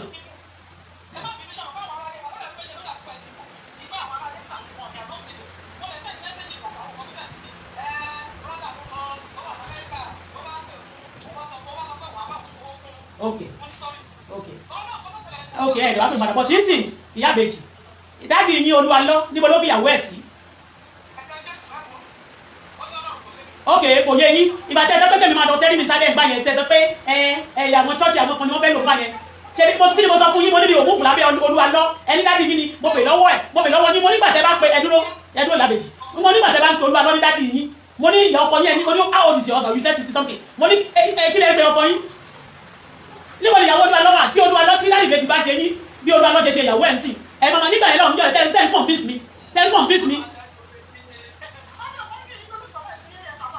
ẹni ní ma lọ ẹlẹ́yìn tó dúsẹ̀ sí báyìí ẹ má pa irọ́ ẹ̀mí pé mi ò kí n parọ́ ìtẹ́ ìṣe ni mo sọ tẹ́ ẹ tún sọ fún mi tẹ́ ẹ pè mí wọlé lórí láti ní ẹgbẹ́ kí n dúró sábẹ́ ìpè kí n kọ́ lọ́ọ̀kì ẹ̀ ṣe àmú lọ́lọ́kùn ló ṣe ìyàmú lọ́dà Olu Alo.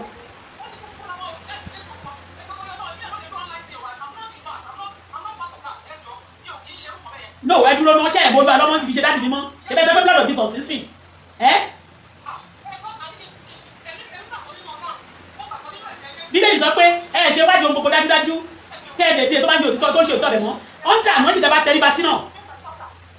ẹ máa sàn dábẹ́ wàá tọrẹ síbẹ̀ náà your father in the Lord up to date.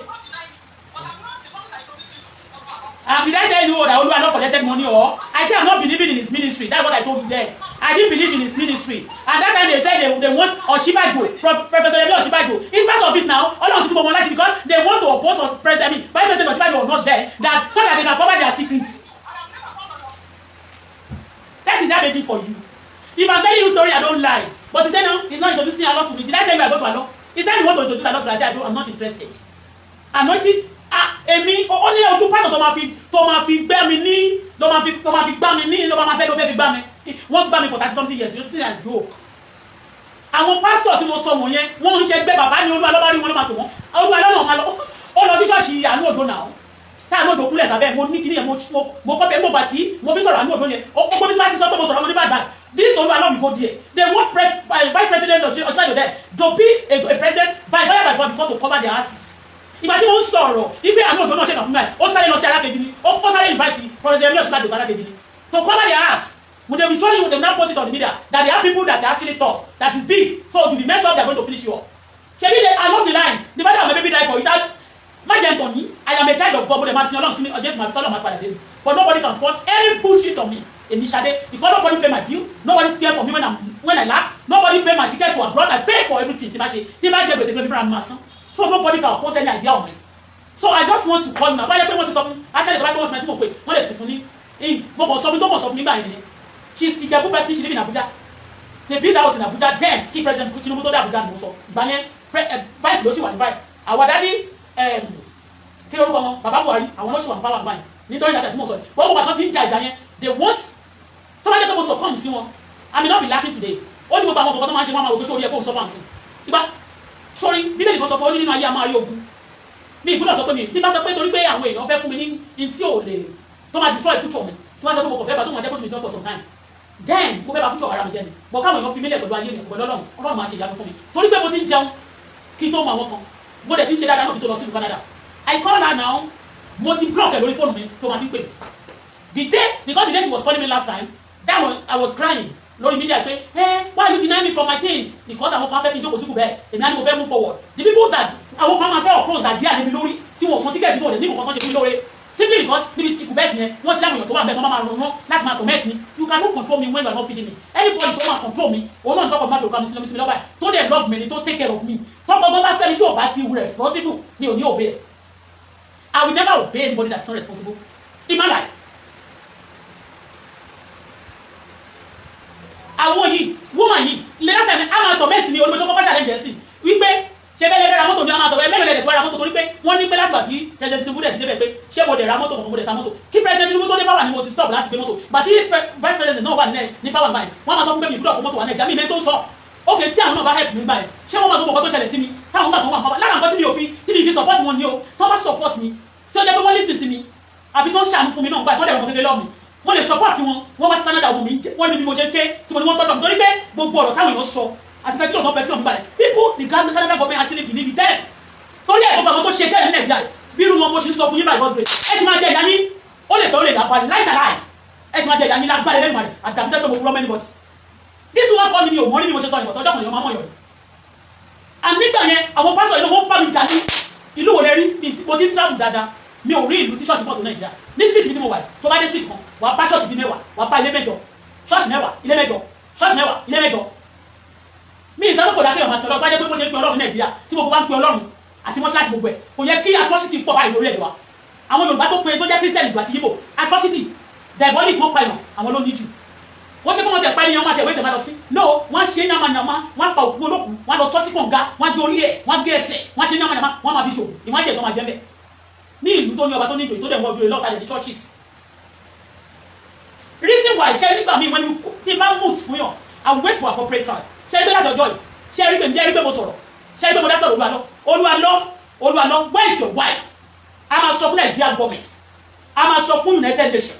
nígbà tí wọ́n gbé kéèsì wọn eléyìí èèyàn ni wọ́n wá you know I against killing mo wà into kí àwọn èèyàn kọ́ máa bá tèèyàn kọ́ máa pa èèyàn you know I say no to killing I don't like it so wọ́n accuse them sí if you cannot produce you cannot provide that's your wife and the children bẹ́ẹ̀ wọ́n ti kú wọ́n á sọ fún wọn sí wọn ni wọ́n ti àárín gbogbo a lot of title ọmọ ìyàwó lọ́wọ́ ti kú o ó ti pa mọ́ o ó ti pa o tí wọn bá kú mú wọn jáde this woman I fought this woman that the way she was arguing with me that thing kí máa wà lábẹ́ mo ní mi move for that as anointing but don't stop me again mo ní go and check this man wọ́n lẹ́sẹ̀kẹsẹ̀ mo ti lórí platform wà síwá ìdè kí ni ìdàpọ̀ kí ni òkú àti ìmọ́lẹ̀ ní mo ní ká má rí bíbélì ló sọ bẹ́ẹ̀ fún ká má ṣe fi ìdàpọ̀ dọ́gba pẹ̀lú aláìgbàgbọ́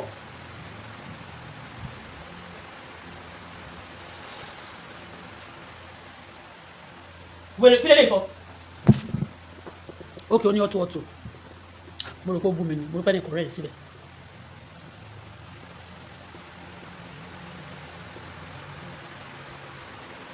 Okay, ẹnìkan lòun ò ní data if you don't have data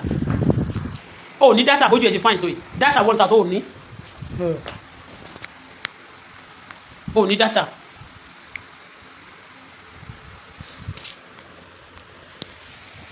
so listen my point is this Olu Alo ní ìgbà tí gbogbo yín jà ń gbà yẹn mi tí ẹ sọ pé vice president lẹ́fẹ́ all of you systematically lẹ́nu dí pẹ̀lú mi máa rẹ́rìn máa gbójú sẹ́gbẹ̀ẹ́ àtolójú àfà àtolójú òdìjà àti gbogbo yín po tẹ máa ń dá sí terrorism tẹ máa ń pa irọ́ tẹ máa ń ba ayé èèyàn jẹ́ you cover your sin bíbélì kan dẹ̀ sọ pé tó bá ti bọ ẹ̀ṣẹ̀ rẹ̀ mọ́lẹ̀ ò ní ṣe rere you pointing at others you call yourself a man of God and you are doing evil in society kí ló máa kọ́ ọ̀sẹ̀ wọ́n tó wá ṣe tán wọ́n ló lọ gbé lọ́ọ̀yà Fálànà kó máa lọ búlì the other person kó máa ṣe tó bá gbé lọ kóòtù ṣe é fàyà ní kóòtù ni àwọn ní kò gbé ìyàwó àtọmọ ẹ̀ jáde kí ló ṣe wọ́n àwọn family ẹ̀ ti sọ pé wọ́n ò sí good time but wọ́n ò gbúrò ẹ̀ ókè ó wà lálàáfíà o kò fẹ́ bá yín sọ̀rọ̀ ni o simple as that bóyá mọ́dẹ̀ ti sọ fún tó bá jẹ́ pé wà láyé náà kọ́ ti sọ kọ́ ti brain wash ẹ̀ pé tó bá ti pè yá ẹ̀ wà àti bàbá ẹ̀ o máa gbẹkú ni o àwọn ló ń ṣe ẹ́ o àwọn ló ń ṣe ẹ́ o àánú òjò bó ṣe gba passport lọ́wọ́ mi gbà tó gba picture lọ́wọ́ mi tó lóhun tó gbé lọ àmọ́ bí tó gbé lọ tẹ́ máa ṣe oògùn Olu Alo wọ́n bèrè tàbí ìyàwó ẹ̀ kọ́ reason why tí mo fi kọ́kọ́ ṣe illustration yìí ní pé kẹ́lẹ̀ mọ́ pé tí n bá sọ fún yín òótọ́ ni mi ò parọ́ mọ́ èèyàn ìgbà tí mo ti ń blog nígbà tí mo máa ń sọ̀rọ̀ ó wá sọ́dọ̀ wọ́n máa share àwọn kan máa sọ jẹ́ ẹ̀sẹ̀ sí mi so that I can share màmá sọ pé pẹ̀lẹ́ sáà o eléyìí náà kò ti sọ fún dáàdì ni mo ní dáàdì ni ta ni kémi náà mo ní ṣe mi tún ṣe tó yìí sí màá tó wá kúrò sí tó máa polú alọ́ dáàdì mi it's not my daddy this is how these people dey place themselves on you they are devilish people they are the one that is killing you and they want you to be calling them daddy as well not all of them but majority of them and majority carry the votes now they are now using name of God to cover up so that ẹni mọ̀ pé nǹkan tó ń ṣe wọ́n máa parọ́ tó máa rí èrè báyìí tẹ́nìkan bá fẹ́ fẹ́ wọ́n lè she dangerous for you o àwọn dẹ̀ ní dangerous soul àwọn ní dangerous wicked spirits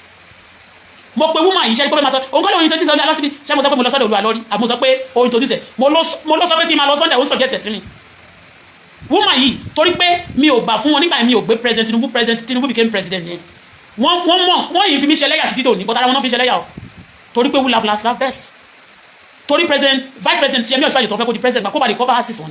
majority owó tó yẹ kó fi ṣe kan sílùú náà ní gbogbo àwọn churches ni wọ́n gbà bí allocation náà fi kọ́ churches káàkiri lójú títì instead of shopping àti àwọn kan iléeṣẹ́ tó fi kọ́ káàkiri owó tó yẹ kó fi tó rí ẹ̀dẹ̀ church and they give nothing back to the society gbogbo àwọn ọmọ tó ń da ìgboro rú náà majority of them go to church àwọn ọmọ tó ń pa irọ́ gbogbo àwọn ọkùnrin àti obìnrin tó pa irọ́ they go to church they go to mosque tí a bá ti ń preach Jésù àbúrò máa rí ní tá bá ń preach lára wọn tá bá ń preach gbogbo all this thing àbúrò máa rí lára wọn torí ẹ̀ tá bá sọ pé mo support Hausa máa ní dambasa ni mí ẹ wọ ẹ torí Ọlọ́run kò sẹ́ni tó ń feed me tomorrow you want to be feeding me you want to pay my bill you want to take care of me you go just come and tell me pé mo fẹ́ máa ṣe gbogbo responsibility lórí ẹ o but tí bá ti sọ fún ẹ ló máa ṣe o tí o bá ti jẹ́ pé pààyàn okay support the whoever I support máa sọ pé mo ti gbọ́ tí o bá ti ń ṣe olè tí o dẹ̀ ṣe àpàyàn but I'm doing things for myself some crazy and bastard dáńbòrò kí ni olóró dáńbánsá ni wọ́n máa sọ fún mi ẹni tí máa tẹ̀lé àtẹ̀tí mi nísẹ̀lẹ̀ tí bá wá kọ̀ wọ́n bẹ̀rẹ̀ sí fìyà jẹ mí for fun nígbà yẹn lára nǹkan tí mo fi mi lè purọ́ fún yín kò ń ṣe pé wọ́n ní pé professor mi pé ó ní agbára Nàìjíríà wọ́n jẹ́ vice president I know but wọn ò ní agbára ju Ọlọ́run lọ ṣó ti yẹyin ọmọ Ọlọ́run náà dẹ̀ ni wọ́n pẹ́ra wọn nígbà wo ni ẹnìkan tí máa sọ̀rọ̀ ń pa ìtìmá ló ṣèkà báyìí fún mi á dẹ̀ ti lọ sáré lọ bá wọn ìyà tó jẹ mí yẹn náà pẹ̀lú gbogbo ọ̀rọ̀ professor mi wà nínú nǹkan tó fi fìyà jẹ mí up to tomorrow wọ́n máa gbé àwọn èèyàn kan pé èmi mo kàn ga ni àwọn kan tó kúrú wọn lówó you all these things mi ò ebi ò pa mí náà ẹni tí ò bá ti bọ́ mi tí ò dẹ̀ fún mi lówó bó ṣe jẹ́ pé mo yáwó ni ó fún mi ò wà responsible tell me ló fẹ́ fi bú mi ẹni tí ò dáṣọ lóbi ṣó fẹ́ pè mí lárùn gbọ́lẹ̀ lára àwọn nǹkan tí mi ò fi gbà wọ́n gbọ́ nígbà yẹn pé àánú òjò tó ti ń tọ́jú ayé mi for long time tẹ́ pé tí bá dé church báyìí church kan máa fẹ́ kí n lọ sìn tí bá dé church wọn ní kán lé mi ní church mo dẹ̀ ní bèbí ìdarapọ̀ mọ́ ní bíbélì kan sọ pé ìbùkún ni fún ẹni náà tí ó jókòó sí àwọn ẹlẹ́ṣẹ̀ àgọ́ àwọn ẹlẹ́ṣẹ̀ tí ó sì darapọ̀ mọ́ àwọn ènìyàn búburú ó wà ní ìwé Sáàmù 1 ìwé Sáàmù orí kìíní ká báwo ni mo ṣe máa mọ̀ pé ẹ ti ń ṣe burúkú ẹ ṣe fún mi ẹ ṣe fáwọn èèyàn màá máa jókòó pẹ̀lú yín bíbélì yẹn náà ó ní mo tẹ̀lé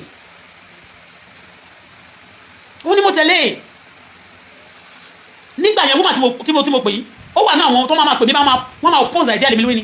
o gbọ́dọ̀ gbé nǹkan tó ṣe yẹn sílẹ̀ ẹni báyìí la fẹ́ lówó wọn ọ̀dẹ̀ fún mi lówó wọn ọ̀dẹ̀ ṣe nǹkan kan fún mi mo yìí sọ mo wà lórí èdè Nàìjíríà ń sìn Professor mi wọ́n wá sí Canada wọ́n rọ́mọ mi tó ń ké náà wọ́n speak fọmọ mi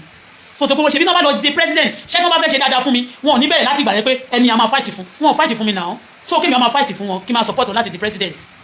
either is the vice president is the minister wọ́n lágbára go but I have mind to choose whoever I want especially tó wọ́n bá ti involve mi wà nínú àwọn tó ń gbowó láti ṣe nǹkan kan but tó bá fún mi lówó màá mọ̀ pé okay màá tó wà loyal with the money pé money has involved let me give the service for the money's sake but people are not giving me any assistance and they always oppose they are on me ọ̀rọ̀ Olu Alo là ń sọ báyìí Olu Alo where is your children and your wife wọ́n lò ní kan bóyá alleged ni wàá máa tó máa ti máa ń sọ wọn ní just be mute má dáhùn àwọn tẹ́jọ́ wà ní court wọ́n máa sọ pé kẹ́ má dáhùn mo sọ nígbà yẹn pé bí mo ṣe rí Olu Alo lórí platform kéwòn ní mo lé mi kẹ́mi lè tẹ́rí mi síbẹ̀ torí Ọlọ́run jọ̀ọ́ má jẹ́ kó lómi fẹ́tùtù ayé o má jẹ́ lọ́mọ mi fẹ́tùtù ayé o mo ní mi lè tẹ́rí mi síbẹ̀ kò pẹ́ náà kò jìnà ni wọ́n sọ pé bàbá Olu Alo yẹn tó kú lẹ́yìn tó kú tán wọ́n ní Olu Alo lọ sí Àkúrẹ́ àbí gbogbo ibi tó lọ wọ́n ló lọ ń bóbìnrin sùn bẹ́ẹ̀ ni ẹnìkan ní wúṣọ àánú òjò àánú òjò kò pé méjì lọ́bẹ̀ lọ gúgú bóyá o ṣe ń wò mí ni àánú òjò pé méjì àbúrò àánú òjò délé mo ní mo gbé mọ́tò fún wa bí mo parọ́ ọjọ́ tó ń lọ fẹ́ lọ ṣe inauguration ṣọ́ọ̀ṣì ẹ̀ ó ní kẹ́nìkan lọ hàtì bí wèrè lára àwọn pásítọ̀ náà tó wálé tó náà fẹ́ gbowó ló sọ fún wa wípé nǹkan báyìí báyìí ní Délé Òjó ṣe o Délé Òjó lọ mú wèrè kan kì í ṣe wèrè ó lọ ní kó máa hàtì bí wèrè torí mo fún lówó ń gbà olówó yẹn ò tó ọjà òyà mo ní mọ́tò lẹ́ ó ní kí n gbé mọ́tò mo fún mọ́tò mi lókè ó lọ fẹ́ ṣe inauguration fẹ́ kọ́ church ókè mo fún mọ́tò yẹn tẹ bá ta wọ́n ti san 150,000 ẹ bá fún ọmọ tó deposit 150,000 ló fẹ́ ra mọ́tò tẹ bá kẹ́dẹ̀ kó yòókù kẹ́ fi pẹ̀lú owó tẹ fẹ́ fi kọ́ church ó ta mọ́tò kò fọ́mọ yẹn ní 150,000 ní mo padà wá san owó yẹn fọ́mọ yẹn at the end of everything ẹnìkan wá sọ fún mi pé kò ta mọ́tò yẹn bó ṣe tà báyìí wèrè pé wèrè náà wọ́n kọ́ lọ fi sanwó pé wọ́n san 500,000 fún wèrè ń bẹ̀ pé torí wèrè yẹn charge wọn 500,000 kí church wọn bá lè kú wọ́n ní kẹ́ni yẹn lọ hàtì bí wèrè níbi àdúgbò ní Ṣómólú náà ló ní ṣọ́ọ̀ṣì yẹn sí Ṣómólú ọ̀nà Ṣómólú Bàrígà yẹn ó tó bá ti hàtì bí wèrè ọjọ́ tó bá ti wá ń ṣe revival yẹn ẹ̀gbọ́n ẹ̀ wà ń bẹ̀ lọ́jọ́ tó ń ṣe revival àánú òjò náà wà ń bẹ̀ nígbà kan ní kí wèrè wọlé àti pásọ̀ kan tó ń pè ní òní pásọ̀ òní tó ní ṣọ́ọ̀ṣì sí ọ̀nà owóde onírin ìyẹn ló pè wọlé pé àná ti ṣọ́ọ̀ṣì kẹ́lẹ̀ mọ́ pápára Ọlọ́run wà ń bí ẹni máa sàn lónìí ẹni tán lọ sanwó fún wọn ní kó máa hàtì bí ìwé kan tó ṣe inauguration lẹ́gbẹ̀ẹ́ ṣọ́ọ̀ṣì wọn ẹni ẹ wá sọ fún mi pé mọ́tò yẹn bó ṣe tà báyìí ara wúyẹn ló kọ́kọ́ fi sanwó fẹ́ nìyẹn ẹ máa gbọ́ṣẹ́ gbogbo ẹ̀gbọ́n ò lè fa àjálù àti àrílù fún èèyàn ṣàparọ́ mọ́ wọn téèyàn máa ń sọ̀rọ̀ máa sọ lápẹ́ láì máa bẹ àwọn olórí burúkú kan ẹnikẹ́ni ìwọ ọmọkọ́mọ tán bá bẹ̀ níṣẹ́ sí mi má jíṣẹ́ ibi fún mi o mi ò kì í ṣèkà fún ènìyàn torí tá a bá bèrè Ọlọ́run máa dáhùn I have my life to live I give tí ní ọjọ́ mo ti dé Nàìjíríà kò sí ẹnìkan fún mi ní mo rí ẹnìkan ní ọjọ́ kan ó dẹ̀ ra súyà fún wa ó sanwó oúnjẹ tá a jẹ àwọn yẹn ó ti tán ọjọ́ tí mo ti dé owó tí mo ti ná ní orílẹ̀-èdè Nàìjíríà kò ń ṣe kékeré nobody ready to give you anything they collect from you àjàjà kó tún fẹ́ rajà lọ́wọ́ èèyàn báyìí tọ́jà yẹn bá jẹ́ 10,000 wọ́n ní Canada ló ti wá o lè mọ nǹkan fẹ́ fowó sí wọ́n á tún máa gba owó wọn máa ṣe business lórí ẹ̀ wọ́n á tún máa pín àwọn ará ilé náà àtúndí kan máa bá wọn ṣe business wọn máa connect lórí ẹ̀ everybody sọ̀rọ̀ àwọn di criminal wọ́n dẹ̀ máa sọ pé Nigeria government ò dá the truth is always front when I followed you either you are nice to me later or not I have my mind and I have my reason and if I don't follow you I also have my mind and I also have my reason ẹnì kọ̀ọ̀kan tó bá dẹ̀ jókòó sí kọ̀ tó bá sọ pé torí pé o kọ̀ láti gba tiwa yẹn a máa fàyè wọ̀nyí Ọlọ́run máa fòun wọ̀ ní wéréwéré o láṣẹ Èdùmàrè Olu Alo gbogbo àwọn pásítọ̀ yìí tán parapọ̀ nígbà yẹn tán fẹ́ lo Professor Yemi Ọ̀ṣínbàjò wọ́n kàn fi system fẹ́ ba career Professor Yemi Ọ̀ṣínbàjò jẹ́ ọdún Professor Yemi wọn ò lè tòṣì mọ́ but ó yẹ kó wọ́n fẹ́ kó wà lórúkọ wọn náà pé kì í ṣe vice làwọn ti dúró pàwọn di president kò dẹ̀ tí late but wọ́n ṣe wá ṣe nígbà yẹn táwọn pásítọ̀ tó láwọn pásítọ̀ wà náà tó máa kọ́ wọn tó máa bá wọn dá wọn lójú pé ṣe bẹ́ẹ̀ kò sí nǹkan tó fi ń ṣèyàn wọ́n máa kọ́ wọn Bíbélì sọ fún wa pé ká jẹ́ olùkọ́ rere ká jẹ́ kí ìmọ́lẹ̀ wa múlẹ̀ débi pé wọ́n máa ní bàbá wa ti bẹ lọ́run lógo àná ọdún wa àtún ẹ̀yin nínú December náà lóní tó bá ti di kẹyìn ọjọ́ àwọn wòlíì èké yóò jáde ní orúkọ mi àwọn ọ̀dájú wòlíì àwọn fẹnu jẹ àwọn fẹnu lásán àwọn tí Ọlọ́run kò tán pera wọn. ní tí mo kàn fi pé woman yìí ní sí ẹrí pé ó pè mí àmì ẹrí pé ó ṣe dẹ́ mi lóhùn in tó ṣe fún mi last mo kàn wí pé I don't want to talk to this woman kó tó wá di pé àṣírí Olúwa ló wá jáde síta gbangba. This woman called me and she was torturing me do you know what she tortured me like ẹmọ kéèyàn máa pè pé ọjọ́ òlẹ̀ ti ra mọ́tò last àyìn wọn lè fi ra mọ́tò ẹ bá mi lọ bèrè mo wá bèrè lọ́wọ́ ẹ̀ mo wá ní ṣe gbogbo àwọn tó bá ń gbé Canada náà ló mọ bọ́n ṣe ń ra mọ́tò mo lẹ́yìn náà lè lọ sórí Google kẹ́ lọ bèrè iye tó ń ta mọ́tò yìí ó lóun kàn fẹ́ kí n lọ sẹ́ẹ̀tì mi mo ní kémi tó lè lọ ṣe kí n tó lè lọ wá bí n ṣe iye tó ń ta mọ́tò yẹn from now ẹ máa fún mi deposit bá ti ẹ̀ jẹ́ pọ́mọ́ $200 so I will now màá mọ̀ pé mo fẹ́ ṣe é ní ṣe pé kẹ́ ẹ bẹ̀ mí tán tẹ kàn fẹ́ play lórí intelligent mi ẹ kàn fẹ́ raise hope mi for fun kẹ́ wá dà mí sí kolombo ó ní rọ́ kò rí bẹ́ẹ̀ mo dẹ̀ ti mọ nǹkan tó fẹ́ ṣe kó tó wá tó bá ti wá wá yẹn a máa sọ fún ẹ gbogbo nǹkan tó ń ti achieve tí wọ́n wà achieve because mi ò sọ fún ẹ pé mo achieve bí mi ilẹ̀ tí achieve lónìí bó bá ṣíwájú mi lówó bó ṣíwájú mi bímọ ṣíwájú mi lọ́kọ kò mí pé mi ní tèmi kò dẹ̀ ní ìpè bóyá àkókò tèmi náà máa kọjá kò dẹ̀ mí ìpè bóyá Ọlọ́run ò ní ṣe tèmi náà fún mi when you are on your lane they start sending them to torture you ṣé tó bá tẹ̀ jẹ́ politics ṣé wọ́n ṣe ń pè politics àti pastor at the end of everything gbogbo wọn tó bá bẹ̀ tiẹ̀ báyìí tó máa ní wọ́n dédé wá mú ẹ lọ́rẹ̀ẹ́ they are torture to your life ẹnikẹ́ni tá a rán níṣẹ́ láti máa torture mi bó jẹ́ lélo wà bó jẹ́ ìsàlọ̀ ẹbí kíbi tó bá wà Ọlọ́run máa fi àrùn tí ò gbóògùn á dà sí ẹ lọ́pọlọ àrùn yẹn wọn ò ní mọ Ọlọ́run àrùn tí ò gbóògùn Ọlọ́run á dà sáyé ẹ gbogbo ẹnikẹ́ni tó bá rán láti máa dà mí láàmú láti máa dà mọ́ ọmọ mi because I don't have time for bullshit torí bẹ́ẹ̀ tí wọ́n bá ní kí n máa sọ deeply sí máa sọ deeply but Olu Alo where is your wife and your children kí ló pàdé ni pé wọ́n ní ìyá wọn àwọn family yẹn láwọn fẹ́ rọ́mọ wọn family yẹn wọn ò rọ́mọ wọn mọ́ wọn ò bá wọn ò bá wọn sọ̀rọ̀ ìwọ́dẹ ní ìyàwó tiẹ̀ dẹ̀ ní ìwọ́dẹ ló gbé kúrò Nàìjíríà where is their wife their children and their grandchildren àwọn èèyàn ní wọn ò tiẹ̀ béèrè ọmọ wọn pé ọmọ wọn kankan náà ń béèrè àtọmọ all of them counts you have no right to kill anybody because ẹni tó bá pa ìyá ọmọ ó lè pa ọmọ ẹni tó bá ní ọgbà ọ̀dájú tí ẹ̀dẹ̀ wà yìí tó bá ti sọ pé káàṣì má bàa tún kérò bá lè máa pọ̀ sí kẹ́ bá lè máa gba yín lọ tó má lọ́mọ yín náà ló kàn tẹ̀ máa ṣe ẹ máa ọ́fà ìbí pé nǹkan kan ò ṣẹlẹ̀ ni á dùn yẹn kàn máa wò pé ẹ̀ ń gbádùn ẹ̀ gbókì kẹ́ tó lọ bí mi.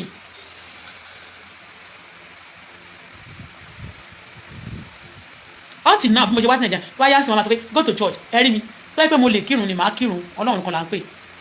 bẹ́ẹ̀ ni mo sọ fún yín wọ́n máa sọ pé tó bá kú ó máa lọ sọ́run àpáàdì pásọ̀ ò help mi rí owó mi tó wà lọ́wọ́ pásọ̀ mo lè ka pásọ̀ 50 tó ti ṣe oríṣiríṣi wàhálà tó ti ṣe kà ẹnìkan náà ní my spirit did not go never go with him ó ní my spirit did not go with him nígbà tó sọ nígbà yẹn tẹ́ni sọ pé dáàdi òní o ṣẹgbọ́n tó tún bóòsì sí pé and both of him is my godfather ẹ tó bá jẹ́ pé tòótọ́ ni Olu Alo tó ti kó tẹ̀ jẹ́ òun kọ́ ló tiẹ̀ kó tẹ̀ jẹ́ pé mistake nǹkan ti ṣe ìyàwó ẹ̀ iṣu bí tó bá kàǹtì ṣé ẹ̀mí Ọlọ́run àti Ọlọ́run tó bá rán níṣẹ́ ṣòro máa ní kó take àwọn èèyàn for granted Ọlọ́run fúnra rẹ̀ tó dé èèyàn kò dá wọn láti take wọn for granted tọ́lọ́run bá ń take èèyàn for granted kò ní fún wa lóúnjẹ kò ní fún wa solution láyé Ọlọ́run tó ń sọ fún wa táwọn èèyàn kàn imagine tó dẹ̀ inspiration tó dẹ̀ kọ ìtàn fún wa pé Ọlọ́run dá òun ayé nígbà tó kọ́kọ́ dá òkùnkùn ló kọ́kọ́ dá òkùnkùn ṣubú ayé táwọn èèyàn bá rìn bẹ́ẹ̀ wọn nílé wọn kọsẹ̀ wọn máa ṣubú wọn máa já sí kọ́tà wọn á ní jẹ́ kí ìmọ́lẹ̀ wa Ọlọ́run shows that God is a responsive God and God that care for people and you say you are serving that God and people are asking na pé ìyàwó ẹ̀dà ò lọ gbé lọ́ọ̀yà àwọn bàbá tó ń jẹ́ kí lórúkọ yìí gan bàbá kí lórúkọ wọn náà Fálànà ó dà pé lọ́ọ̀yà àti yẹn fẹ́ máa terrorize àwọn èèyàn ni torí kò yé mi iṣẹ́ tó ń gbà tán nípa ìsọ̀rọ̀ Mohbad dárúkọ Mohbad gbà yẹn torí pé àwọn tó pa Mohbad àmọ́ bọ́n ṣe jẹ́ sí yín àdẹ̀mọ́ bí ẹ fi sísẹ̀mù yọ iṣẹ́ yẹn lẹ́nu èyí tó bá ti wá di pé wọ́n ní ìyàwó wọn ń kọ́ ọmọ wọn ń kọ́ kò ṣe kinní kan ẹ máa ní kọ́ má bèrè ìyàwó wọn báyìí ló ṣe máa ní ìyàwó àti pásítọ̀ tó máa gbé ìyàwó ẹ̀ sí Spain tó máa gbé sí Paris tó máa dẹ̀ jókòó síbi ibòmíì ẹni tó bá máa jẹ́ leader tó bá jẹ́ wọ́n ní àwọn àpòstù yẹn ó gbọ́dọ̀ jẹ́ oníyàwó kan àtẹni tó wà faithful tó ní ìbẹ̀rù Ọlọ́run gan ni bíbélì kọ́ wa pé bíbélì yẹn náà ó kọ́ ó pé kí ẹ bá máa sọ pé torí èrò gbogbo èrò tó bá tẹ́ ń kó sí ìgbèkùn yẹn a lè sọ ń sìn pé Ọlọ́run á gbà wọ́n lẹ̀ torí àwọn ọgbọ́n ẹni tí ò bá fẹ́ bọ́ nínú ìgbèkùn kò lè bọ́ ni ìjọba náà gẹ̀dẹ̀rẹ̀ wọn rẹ́dì torí ẹ máa da wàhálà lẹ̀ bolẹ̀ ni systematically kò sí ogun kan tó ṣẹlẹ̀ tí àwọn pásítọ̀ burúkú míì náà tí wọ́n ní wà involved in it secretly mo sọ story kan níjọ́ yẹn nígbà yẹn wọ́n máa ní pé ó ń parọ́ mọ́ ni ó ń parọ́ iná òun mo pa mi ò parọ́ mọ́ anybody tí bá sọ síwájú mo sọ sẹ́yìn báyìí Ọlọ́run dẹ̀ gbọ́n mọ̀ gbómi kalẹ̀ náà láti jẹ́ pé nígbà tí wàhálà ìtàn máa ṣàlàyé ìgbà kẹyìn yẹn náà are you be able to say something kálákúrọ́ mọ́ àparọ́ mọ́ anybody èèyàn máa pè mí ìsọpẹ́ tẹ́lẹ̀ máa pè yàn dáàdì táwọn etí orí ẹ̀ bá ti wù ẹ́ tó bá dẹ̀ ṣe ipò dáàdì fún ẹ tó lè play role. ìyí tó kàn ṣẹlẹ̀ náà ni wípé ó fẹ́ gbàyè ní Canada ni Olu Alo gbogbo àwọn ọmọ ìjọ wọn èmi ò lè gbà nínú ìdí anybody mọ́ mo sọ pẹ̀lẹ́nu mi ni tó bá rò pé o lè dè mí lọ́lọ́ pa máa sọ fọ́lọ́ kó bá mi dè ẹ́ ni mi lè wà ní ìdí anybody ànígbà mi gan ẹni tí bá sọ pé mo love yẹn they can hunt that person ìgbà tí mo sọ pé mo love bàbá Tinubu yẹn ìgbà tó yá tó ní pé mo gbé wọn sókè tí mo kọ̀ mi ò sọ kankan wọ́n bẹ̀rẹ̀ sí ń gbé oríṣiríṣi blogging wá kí wọ́n máa gbé lórí wọn kí má lè máa sọ̀rọ̀ wọn kó má lè kórìíra mi so that wọn fúnra wọn náà máa fi dojú ìjà kọ mi àwọn máa rẹ́rìn with their evil tẹ́ ẹ̀ bá ń ṣèyàn burúkú tí wọ́n bá lòun ò tẹ̀lé àbí tó tẹ̀ sọ pé wá fẹ́ mi ní ìfẹ́ tẹ̀lé mi tẹ̀lé ẹ ṣó wá yẹ kó wá máa ba gbogbo ọ̀nà ẹ̀ jẹ́ kó jókòó ó dẹ̀ pé ẹ ní a good example a pastor and anybody that knows God must be a good example I don't because people don't like me or I started going after them. gbogbo ọwọ́ tí mo dé nígbà tí mo dé Nàìjíríà mo ti rí èlọ́tọ̀ fọwọ́ tó máa sọ pé vice president oríṣiríṣi tí bá parọ́ kọ́lọ́ ń ṣe ìdájọ́ mi that's a very wicked spirit. Olu Alo àti ẹ̀yin pastor tí ẹ̀yin báyìí lọ́ọ̀yà tí ẹ máa ń support ìkà yẹn a mọ̀ pé majority lọ́ọ̀yà ẹ má bínú ẹ bá dẹ̀ bínú náà ẹ má bínú mo tún bẹ̀ yín I know majority will go to hell kì í ṣe rọ́ because kéèyàn rí òtítọ́ nílẹ̀ báyìí kéèyàn dídì lọ máa study kan sọ pé irọ́ ni kẹ́ lọ study o káyé yín bá lè bàjẹ́ mi ní fowó mi lọ study kan tó máa pa ní. kò sẹ́ni tí ò ní kú ọ̀bọ̀ kan sọ pé òkè o títì lọ dídì mọ ìpè sórí ayé rẹ because a lot of people wọ́n lè rò pé dùn mọ́ wọn lónìí wọ́n wà ń bẹ́ẹ̀ nǹkan kan ò ṣọmọ wọn ẹ mọ̀ kan tó lè ṣe nílẹ̀ làwọn. nígbà tí gbogbo wọn pè mí nígbà yẹn wọ́n bẹ̀rẹ̀ sí wọ́n gbé blogging lára wọn ló gbé blogging wá just to scatter whatever I have okay plan ẹ̀yà lè máa fi politics wọn. They plan a lot of things gbogbo tó bá ti lọ fẹ́ ṣe tó bá ti kọ̀ sí wọn lẹ́nu wọ́n á fẹ́ mú wọn àbàjẹ́ ẹnikẹ́ni tó bá sọ pé gbogbo tí èmi bá ṣe láyé wọn máa bàjẹ́ tí ẹ máa bàjẹ́ tí létí gbogbo tó bá ṣe láyé Ọlọ́run máa bá mi fi bàjẹ́ sí fúnra ara Ọlọ́run ló máa bá nǹkan ẹ̀jẹ̀ kò ṣe èèyàn tó bá lọ jù mí lọ tó ń sponsor ogun tì mí àti ọmọ mi ẹlẹ́dàá ṣẹ̀dá ó máa bá mi sponsor ogun tì mí ṣé tí wọ́n máa ṣe mí lóore tó ṣe ọmọ mi lóore in fact tó bá ṣe mí níbi máa kàn fojú fò ní pé àwọn ẹ̀ ṣe ọmọ mi lóore ṣùgbọ́n kéèyàn owó mi kò ṣe mí níbi kó tó wá fi ọmọ mi ọmọ kékeré kó tún ṣe níbi wọ́n tún pa bàbá ọmọ mi tán professor yẹn ní wá sí Canada ọmọ mi bó ṣe ń ké kò sọ pé sorry everybody I was surprised wọ́n máa sọ pé kí n follow èèyàn kò you don't force me bí mo ṣe wà yìí everybody counts I'm a citizen of Nigeria and I'm ready and I'm promising that I'm going to be ambassador for peace and good thing in my nation and anywhere I go in the world mi ò ṣe bad example I'm a good example together with my daughter bá ṣe máa jẹ́ ní lágbára Ọlọ́run gbogbo àwọn pásítọ̀ wọn máa sáré báyìí wọ́n dídì wọ́n ba relationship wọ́n fi sísẹ̀ wọ́n ba career wọ́n fẹ́ ba career professor emir ṣíbàjò jẹ́ báyìí kan somebody nǹkan tẹ́mi rò máa mo tún wá jókòó pé báwo lèèyàn ṣe máa ṣe dáadáa fún yín o professor dadi Tinubu o president Tinubu o wọ́n ti pè yín o wọ́n ti àwọn ní ẹjọ́ jẹ́ ẹ dàbí ọmọọṣẹ́ o fún wọn o ẹjọ́ close o wọ́n wá fún yín nígbà tó wá di pé wọ́n fẹ́ jẹ president wọ́n wá ní òkè wọn ò fẹ́ anybody slot wọ́n fún wọn ní slot wọn àwọn pásítọ̀ kan tó jẹ́ kó jẹ́ good example kí relationship yẹn kó má bàjẹ́ o ó ní bó ṣe lè ṣe é tó jẹ́ pé pásítọ̀ mo ní president Tinubu gan wọn ò ní lọ sí power yẹn tó jẹ́ pé àwọn náà mọ̀ gbogbo wọn jojú wọn kọ́ wọn ní láti jojú wọn a máa pera wọn ní èèyàn a máa pera wọn ní èèyàn rere it's not by saying it it's by your action.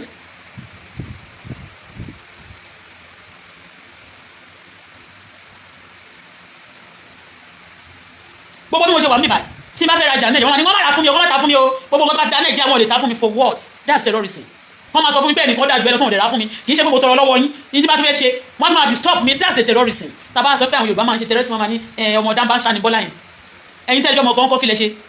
ẹ̀ńdà lérú ẹni bá dẹ̀jọ́ ọmọ ọkọ̀ tòótọ́ kò kí ń dalé nǹkan ìrú kó wé pé nǹkan ìta bá ṣe bó bá da báyìí ó máa fún wa ní good dáadáa ló máa mú fún wa kẹwàá mọ̀ dàrú tó pé wọ́n fẹ́ jẹ ó wá fẹ́ jẹ nínú ìbàjẹ́ kó wá pèrè lọ́mọ ọkọ ọmọ àlè gidi ló máa ń ṣe irú nǹkan bẹ́ẹ̀ yẹn ọmọ ọkọ lèmi original bọ̀ tó bá pè mí lọ́mọ àlè there's no problem there's no problem.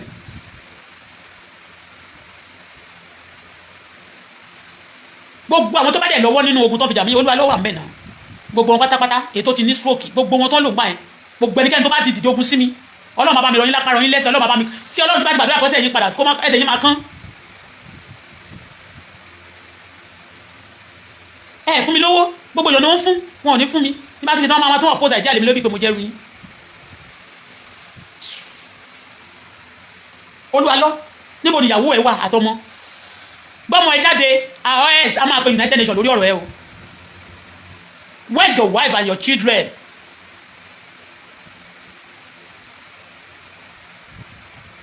Where's your wife and your children?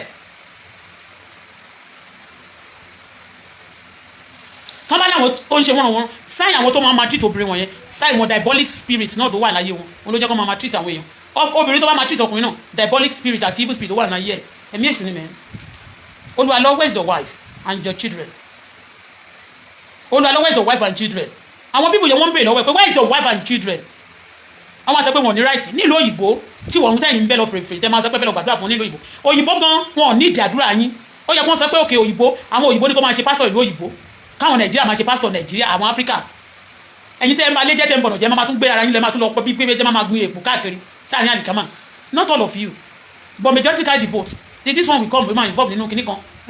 molestation of child, eléyìí máa involved nínú ritualist, eléyìí máa involved nínú oríṣiríṣi. Kí ló dé? Àwọn àfáànù tó bá dìgbà tí wọ́n máa ń béèrè wọ́n máa sọ tán àwọn náà ṣe ẹ̀yìn wọn kàn máa pèrè àwọn léèyàn lọ́hùn. Nígbà tí Olú Alo bá kọ̀ tí ògbéyàwó ẹ̀ jáde sí thousand of people tó wà ní church ẹ̀yìn ṣé wọn ní máa ṣe bẹ́ẹ̀ fún ìyàwó wọn. Kí ni àwọn èèyàn kílẹ̀ bá lọ pàdé ọkùnrin kan ní church Olú Alo ẹ máa ti rẹ̀ rò pé rí ìyàwó abẹ́ ti rọ́kọ. Because the anointing will flow surely from the head to the toe. A preacher should be a good example. Tó bá tiẹ̀ ṣe mistake tó ti kọ́kọ́ fẹ́ ìyàwó kan tó kú. Okay, you have problem, kò sẹ́ni tí ò lè ní problem. Wàá ṣàlàyé ẹ̀ ni. But ẹni tó bá bẹ̀rẹ̀ dáṣọ fún ìyàwó tọrọ ẹ̀ lámàwò. Ìwọ ni ẹni tí wọ́n ní ministry wa gbọ́dọ̀ bẹ̀ láti lè wa. Whatever happened to your ministry, ministry started from your home. Ṣé ẹ̀ nílé ìtọ́jú lé yín? Ẹ̀ nílé ní good kìíní kẹ́ wá sọ pé ẹ fẹ́ máa ṣe pastor. Ẹni náà ní òjò ń sin agbẹ́ pé kò ní ìyàwó kọ̀ọ̀kan kò lè bímọ. Ṣùgbọ́n àbúrò ẹ̀ sọ pé tó dìgbà tó bá kú kẹ́ tó ríran wò. Àbúrò ẹ̀ délé ló sọ ń gbà ẹ̀ lọ. Ìyẹn ti mọ̀ pé ó yá bóyá káṣíìrì má bàa tú. Ẹ wà nù kọ́ọ̀tì náà kí ló dé? Gbogbo kọ́tísìm yẹn lè máa pretend. Ẹni tó bá ti ń ṣe nǹkan tó lè dúró let your people nìkan sọ fún wa. Ó ní let your yes be yes. Sọ kò dúró lé lórí. Olú Alo is your wife. President Tinubu àwọn eléyìí wà nínú àwọn torí ẹni pé example ni mo fi pè é pé tó wà nínú àwọn tó fẹ́ vice president tí bá dùn báyìí tó ti yé tán dẹ̀ ń bá mi jà títí di ọ̀la èmi náà lè sọ fún àti president Tinubu dẹ̀ jẹ́ president wọn ṣe nǹkan kan mi ṣùgbọ́n eléyìí náà tàbá dẹ̀ ń sọ fún wọn pé ẹ má jẹ́ kí wọ́n ṣèkà fún wa mọ́ torí àwọn ọgbọ̀n ò like yín torí I hate people who pretend you don't love this person and you still pretend as if you love the person. Ẹ máa jókòó síbi kan máa da kárí àwọn ayé àwọn èèyàn rú kò sí wàhálà tó ṣẹlẹ̀ lórílẹ̀‐èdè tí pásọ̀ kankan ní orílẹ̀‐èdè Nàìjíríà tí systematically tí pásọ̀ òde wà nǹkan wọ́n dẹ̀ purọ́ wọ́n dẹ̀ pretend wípé rọ́ ni. I don't want to talk much ní láti bàtí mo ti dé ẹ bá rí pé tẹ bá tọ́jú ẹ kò sí nǹkan tí.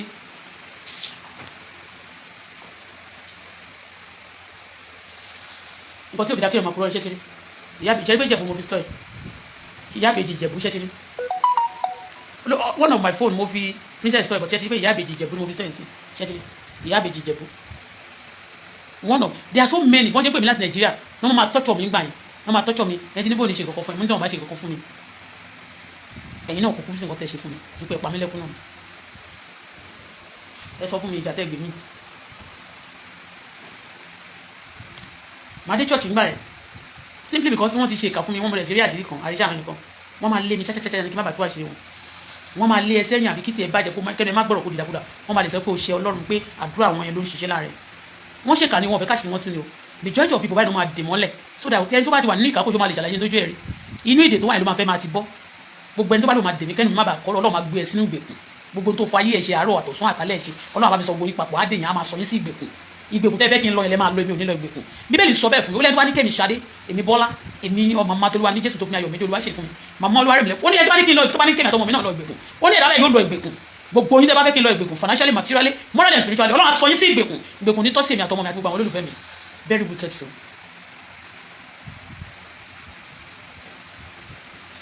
Délé Òjò tó máa ń wá síbẹ̀ tó bá kí Délé lórúkọ tiẹ̀ tó bá kí bàbá ọmọ mi gbà yẹn ìgbà tí bàbá ọmọ mi tá a separate mi ti wà lamẹ́ríkà tó mi ti wà ní South Africa gbà yẹn a máa sọ fún mi ó wá pàdé mi lamẹ́ríkà jẹ́ ó ní a máa fi bàbá ọmọ mi ṣeré a máa fi ṣe lẹ́yà I called my daughter mo sọ fún níjẹ́ mo ní kó pe bàbá ẹ̀ kó má pe mọ́ǹsì mo ní kó sọ fún pàwọn ọ̀rẹ́ ẹ̀ kan máa san tithe àti offering fún pé a máa dọ́gbọ́n máa send owó sí ni pé tí n bá send $300 sí in a month gbà yẹn owó ńlá ló máa fi gbà ní South Africa gbogbo stress tó ní bóyá ó fẹ́ sanwó nǹkan kan bẹ́ẹ̀ ikú máa ṣe anything tó bá ní ìdá máa send ẹ̀ sí I did that àpòrò pé ìwọ̀n kan máa ń lò láti dà ikú máa pa ẹ́ ṣe rí i pé wọ́n flag ẹ̀ ní ṣá. What happened? Ní Olú ní drinks ni. Ní drinks. Ní drinks.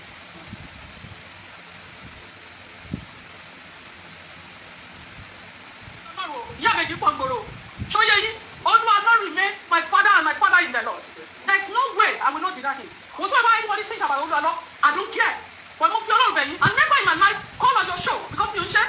You can see me on internet. Hello, Bola is just Olu Alo. Yeah, baby, Pongoro. So yeah, Olu Alo remain my father and my father. Sherry, she dropped voice note for me, and I saw the voice note. I'm going to play the voice note, but for you to know, because she never knew I'm going to be with the way I told it, and people now told her that I'm actually on live. But mo ti bèrè question lọ́wọ́ ó dẹ̀ sí ṣé mo parọ́ pé ẹnìkan last time tó pè mí pé ó play with intelligence ṣé mo kọ́kọ́ parọ́ ẹ̀ ṣé nígbà tí mo kọ́kọ́ wá béèrè lọ́wọ́ ẹ̀ kó tó di pé mo sọ fún pé nígbà yẹn tó sọ pé kíní kan mo ní pé dáàdi yín in the Lord mo ní bo ni ìyàwó ẹ̀ wà ṣé mo pé mo ti bèrè yẹn mo ní bàbá yín in the Lord mo ní where is the wife of your father in the Lord ó ní blood of Jesus kọ́lọ́run ṣàṣàánú wa kọ́lọ́run dáríjì gbogbo wa ṣé mo pé nǹkan tó kọ́kọ́ sọ nìyẹn but nísìn for you to know that ṣẹ́rí líìkì àwọn tó ṣe nǹkan burúkú Nàìjíríà ó strong gan and gbogbo nǹkan tó dẹ̀ ṣe náà irú ẹ tó sọ̀rọ̀ sí mi tó ń bá mi sọ̀rọ̀ ní Canada ló wà o she live in Quebec ó bá mi ní Canada nínú ó ti yé she live in Quebec ó ti yé yín ọ̀tọ̀rọ̀ tí mo sọ wọ̀nyí kò sí kankan tí mo fi parọ́ ó dẹ̀ ní ìyá àbèjì dẹ́kun ọ̀gbọ̀n ṣé mo sọ pé Olu Alo gbowó lọ́wọ́ mi à ń béèrè àwọn èèyàn ń béèrè pé bòdì ìyàwó Olu Alo wà wọ́n accuse wọn for many things kí ló dé ó dẹ̀ ti pè mí rí pé kí n máa lọ sọ́dà Olu Alo mo ní mi ò move bẹ́ẹ̀ mi ì parọ́ ìgbà tí mo ṣe tó bá pẹ́ mo parọ́ ṣó máa kò kọ́kọ́ dá mi lóko mọ́ pé mo wà lórí láìfún báyìí mi ì parọ́ náà mo dẹ̀ ní mi ò move lọ́ndà Olu Alo ní tó ṣẹlẹ̀ mo sọ yẹn ìgbà tí wọ́n ń sọ̀rọ̀ òun kọ́ wà nínú àwọn tó máa sọ fún mi pé àlò aṣíwájú o àlò president Tinubu o àlò wọn o mo dẹ̀ ń tẹ́ ẹ̀ bá lò wọ́n ẹ̀ tẹ́ ẹ̀ bá fẹ́ lo ẹ̀ lò ó èmi gbé ẹ̀ tẹ́ mi fẹ́ sókè nìyẹn ṣẹ́nìkan gbogbo àgbáyé ṣẹ́nìkan náà máa vote fún everybody have their choice I am just saying this àbí àkáǹtì mi wà monetize ni just for you to know pé tá a bá sọ̀rọ̀ ìlú tó lásán àkúrọ́ mọ̀ wọn ó dẹ̀ ní for her to confirm that Olu Alo remain godfather òun ṣọ́ṣù ó ti fi wọ̀nyí pé mi ìparọ́ mọ̀ náà ní ìgbà tí wọ́n ń ja ìjà pé wọ́n fẹ́ ṣe ẹ̀lẹ́tọ́ tí ò tẹ̀ tí tó time campaign tí wọ́n ti sọ pé tá máa lò lélẹ̀ ó wà náà wọ́n tó máa pè mí tó máa sọ pé tó fẹ́ lò lè you have your right to choose whoever you like I have my right to choose whoever I like you don't feed me I don't work even ti máa ń ṣiṣẹ́ nu company ẹ̀ máa ṣiṣẹ́ tó bá gbà mí fún ni máa dẹ̀ máa lọ bí n ṣiṣẹ́ fún ẹ náà I'm a woman of myself and all of you crazy people you sit on your domain and then start commanding or posing your dirty idea on me let me play it àwọn ìyá àbẹ̀jú pọ̀ ń gbòòrò orí fóònù eléyìí mo kàn transfer lórí fóònù mi kan tí mo fi ń pè méjèèjì mo ti block obìnrin sọ̀rọ̀ àgbà tó. I'm not saying that you call on my show I was driving one day kì í ṣọjọ́ yẹn nìkan bóyá òyà àbèjì tó bá wà lórí platform if you are here tí bá wà lórí show tí tẹ́yìn kan bá pè wọlé you call me I was on the live mo ń drive ní ọjọ́ náà kì í ṣe nǹkan maybe you now know or you don't know it's your cup of tea but ní ọjọ́ tó pè mí yẹn I was on the live show Olu Alo too was on the live show one light alive Olu Alo was on the live show on pray èmi ò dẹ̀ pray mo kàn lọ sí live ni mi ò dẹ̀ rí Olu Alo and when these people crazy people are on the live show they don't want you to go live they want you to come down for them somebody may actually call this woman so that for me to go out okay Olu Alo wà lórí live with that òkè lọ under ẹ̀ mo ní ìsàn ó tún pè kí ṣe nǹkan I cannot go it's not my father Olu Alo is not my father anybody tó kún kò sí bàbá gbogbo ọmọ tí wọ́n bí ni everybody ìyá ẹgbẹ́ mo yẹ ọmọ tó ń bí náà bàbá ẹgbẹ́ dẹ̀ mo yẹ ọmọ ẹ̀ let's play it Ọlọ́run ò call lórí show mi rí when I'm talking now I'm on the live chat now somebody now call ṣé mo sọ fún ipò pẹ̀lú live kọ́ ó fẹ́ ó twist ẹ̀ ni kí n máa lè sọ kọ́ máa lè ní mo purọ́ mọ́ mi ò purọ́ mo ti kọ́kọ́ bèrè question ó dẹ̀ ti down àpurọ́ mi anybody ọjọ́ tó sọ̀rọ̀ yẹn mo ní Olu Alo mo ní you are calling Olu Alo your father what are you calling your husband ó ní ọkọ mi ni ó dẹ̀ rẹ́rìn mo ní Olu Alo ò tí pé kìíní náà how old is your husband olójẹ́ kí mo ń jẹ́ pé ọkọ òun 60 ní ìrọ́kọ̀ ẹ̀rí náà olójẹ́ kí mo pé 60 something baba beji what are you going to call baba beji when you are calling Olu Alo daddy mi ò ní kẹ́nìbọ̀dì kí ẹ bá lọ gbé ògbólógbò kó nǹkan kúrò kó lọ gbé daddy àti mọ́mí ẹ̀ kó tún lọ gbé grandpa ẹ̀ kó ní kó máa pe Olu Alo ní father that's the headache wọ́n kò máa kó gbogbo ọmọ Nàìjíríà jọ gbogbo ọmọ Nàìjíríà máa ṣe yamayama wọ́n kò gbèyàn sí ìgbèkùn wọ́n máa sọ pé àdúrà kan they will cause trouble for you they be telling you to be praying àwọn ọlọ́mọ cause trouble fún ẹ àwọn ọlọ́mọ cause wàhálà àwọn ọlọ́mọ máa ní kó máa pray lórí ẹ they are looking for business for you ṣọ̀dá ẹ̀jẹ̀ dúró Ọlọ́run gbogbo ayé tó máa sọ pé àwọn èèyàn fayé wọ̀nyẹn gbogbo ayé wà ní ayé yìí ni kò sẹ́ni tí ò lè fayé wọ̀nyẹn náà ìyẹn bí kò sẹ́ni tí ò lè ṣe ìkà but if some people choose not to do that evil or not to play smart omi pé wọn smart èmi ò ṣe pé nígbà tó ń gbé tó jẹ́ pé ẹni tó láìkì jẹ́ kí wọ́n sọ pé ẹ gbọ́dọ̀ ṣe bẹ́ẹ̀ o ẹ ní sìn gbà tí mo gbé Dangote sókè kẹ́ bá mi gbé by force nígbà tí bá ṣe lé kẹ́ bá mi gbé I don't force my idea on anybody and you idiot you be forcing your idea on me you mad or something ó ti rí mi rí náà ó ga tó mi ó dẹ̀ lè nà mí ọjọ́ tó kọ́kọ́ rí mi gan tá a ríra face to lẹ́yìn tí mi tẹ̀ tún rí ta pàdé níbi iṣẹ́ ńjọ́ kan tó ṣe báyìí I don't dey fear anybody now. ṣóyè yìí Olu Alo remain my father and my father in the Lord there is no way I will not do that thing whatsoever anybody think about Olu Alo I don't care but mo fi Ọlọ́run bẹ̀ yín and never in my life call on your show because mi ò ṣe you can see me on internet but I just do internet thing like kí n máa pè àbí kí n máa ṣe oríṣiríṣi tí n bá wà ká lórí anywhere if I want to like your program I like your program if I don't want to like it I go on my way and never in my life never call on your show or anybody's show in my life just mo ti wà on Facebook or anywhere mo fi Ọlọ́run bẹ̀ yín o mo mọ̀ yín níbi iṣẹ́ mo mọ̀ yín níbi tí mo ti mọ̀ yín mo dẹ̀ káàrọ̀ jí oṣù ọmọ ìyájà ẹjọ́ ti torí Ọlọ́run mi ò bá níjà o mi ò dẹ̀ sí bí iṣẹ́ íńtánẹ́ẹ̀tì ẹjọ́ torí Ọlọ́run wọn tó ìyàwó bàbá Olu Alo wà mi ò bá yín sọ̀rọ̀ Olú Alo àjọkọ̀ sọ̀rọ̀ Olú Alo rí mi introduce sí ìpè wọn ẹjọ́ ní ìtẹ̀ mi ìrò pé mo introduce èèyàn mi kan sínú ìpè wọn rí mo fi Ọlọ́run bẹ̀ yín o torí Ọlọ́run ni mo fi bẹ̀ yín Auto Bola ẹjọ́ jẹ́jẹ́ mi ni mo ń lọ o mo fi Ọlọ́run bẹ̀ jẹ́jẹ́ mi ni mo ń lọ mi ò mọ anything nípa nǹkan tẹ̀ sọ yẹn so bóyá ìyá mi ti pọ̀ lọ́wọ́ yín bóyá princess pọ̀ lọ́wọ́ yín but princess tèmi kọ́ bẹ́ẹ̀ ni ìyá mi ti tèmi kọ́ mi ò ní introduce ìpè ẹnìkan sẹ́nìkan ẹjọ́ torí Ọlọ́run kó tó bá wọlé kánú ní kó sè and I still say it and I still repeat it Olu Alo remain my father in the Lord whosoever that anybody thinks about it I don't care that's my role ẹjọ́ ti torí Ọlọ́run. You know funny thing ṣe rí àwọn èèyàn máa ń pa irọ́ gan wọ́n máa rí pé wọ́n smart ó ti yé nígbà míì tó bá kọ́ lèèyàn náà láti ẹni tó sọ pé jẹ́jẹ́ òun ló máa ń lọ she look for trouble the time tó pè mí tó sọ fún mi pé ká gbé kí n gbé Tinubu president Tinubu sílẹ̀ wípé ẹnìkan làwọn fẹ́ lò ṣé kì í ṣe insult ni èmi blog ìwọ blog orí mídíà ló ti mọ̀ mí náà mi ìmọ̀rìn náà ṣé mo kàn lọ náà ní Auto Bola ní Canada and it's a privilege ó ṣe tẹ́ ẹ̀ bá tiẹ̀ look nice tẹ́ ẹ̀ bá dẹ̀ look nice mo kí yín dáadáa èmi náà ò dẹ̀ ṣe bàjẹ́ fún yín lọ́dọọdọ yín ẹ̀ẹ́dẹ̀ yàwó lọ́mọ ìdẹ̀ wá bí ebi ẹ ṣe máa ń rò pé ẹni torí màtí president Tinubu wà ń bẹ̀ sí ìyá jẹ mí gan mi ì ní kẹ́ yá mi lówó rí ẹ̀dẹ̀ fún mi lówó rí mi ì dẹ̀ tọrọ nǹkan lọ́wọ́ yín rí ẹ̀yin lẹ́ bá tún rí mi máa tún sọ fún mi pé láìkì cardigan yẹn láìkì aṣọ ìbẹ̀lẹ̀ 3 size yẹn má dẹ̀ sọ fún mi máa nígbà mi mo ní sílé gan mo ti sọ fún yín rí gan pé tẹ́ bá ṣe address ma I will send part of it to you because I sell those things tí bá ti rí àwọn kan tó tóbi tó bá tóbi àbí tó jẹ́ big sizes mi ìbéèrè ó lọ yín rí ẹ máa sọ pé tá a ṣe tẹ́ máa halẹ̀ ẹ bóyá kìnnì kan pọ̀ lọ́wọ́ yín o bóyá kìnnì kan pọ̀ lọ́wọ́ yín o kì í ṣòwò o ọjọ́ tẹ́ ti ń lọ ẹ lè comment lórí platform yẹn tẹ́ bá dé like èèyàn bá comment ta ló béèrè fún like yín ọjọ́ tẹ́ rí mi àtàwọn àwọn tó ń blog tí mo ti rí tó wà ní news tí mo ti rí ṣé mo dúró mo pè wọ́n ni ọ́ọ̀dì mo máa ń bá wọn celebrate pàdé báyìí nígboro nínú party nígbà tí mi ò tí ì bẹ̀rẹ̀ sí sọ̀rọ̀ lórí media I don't feel like talking to them mi ìyá fọ́tò pẹ̀lú wọn rí they come to my house ètò bá fẹ́ wá sílẹ̀ mi ló máa wá tọrọ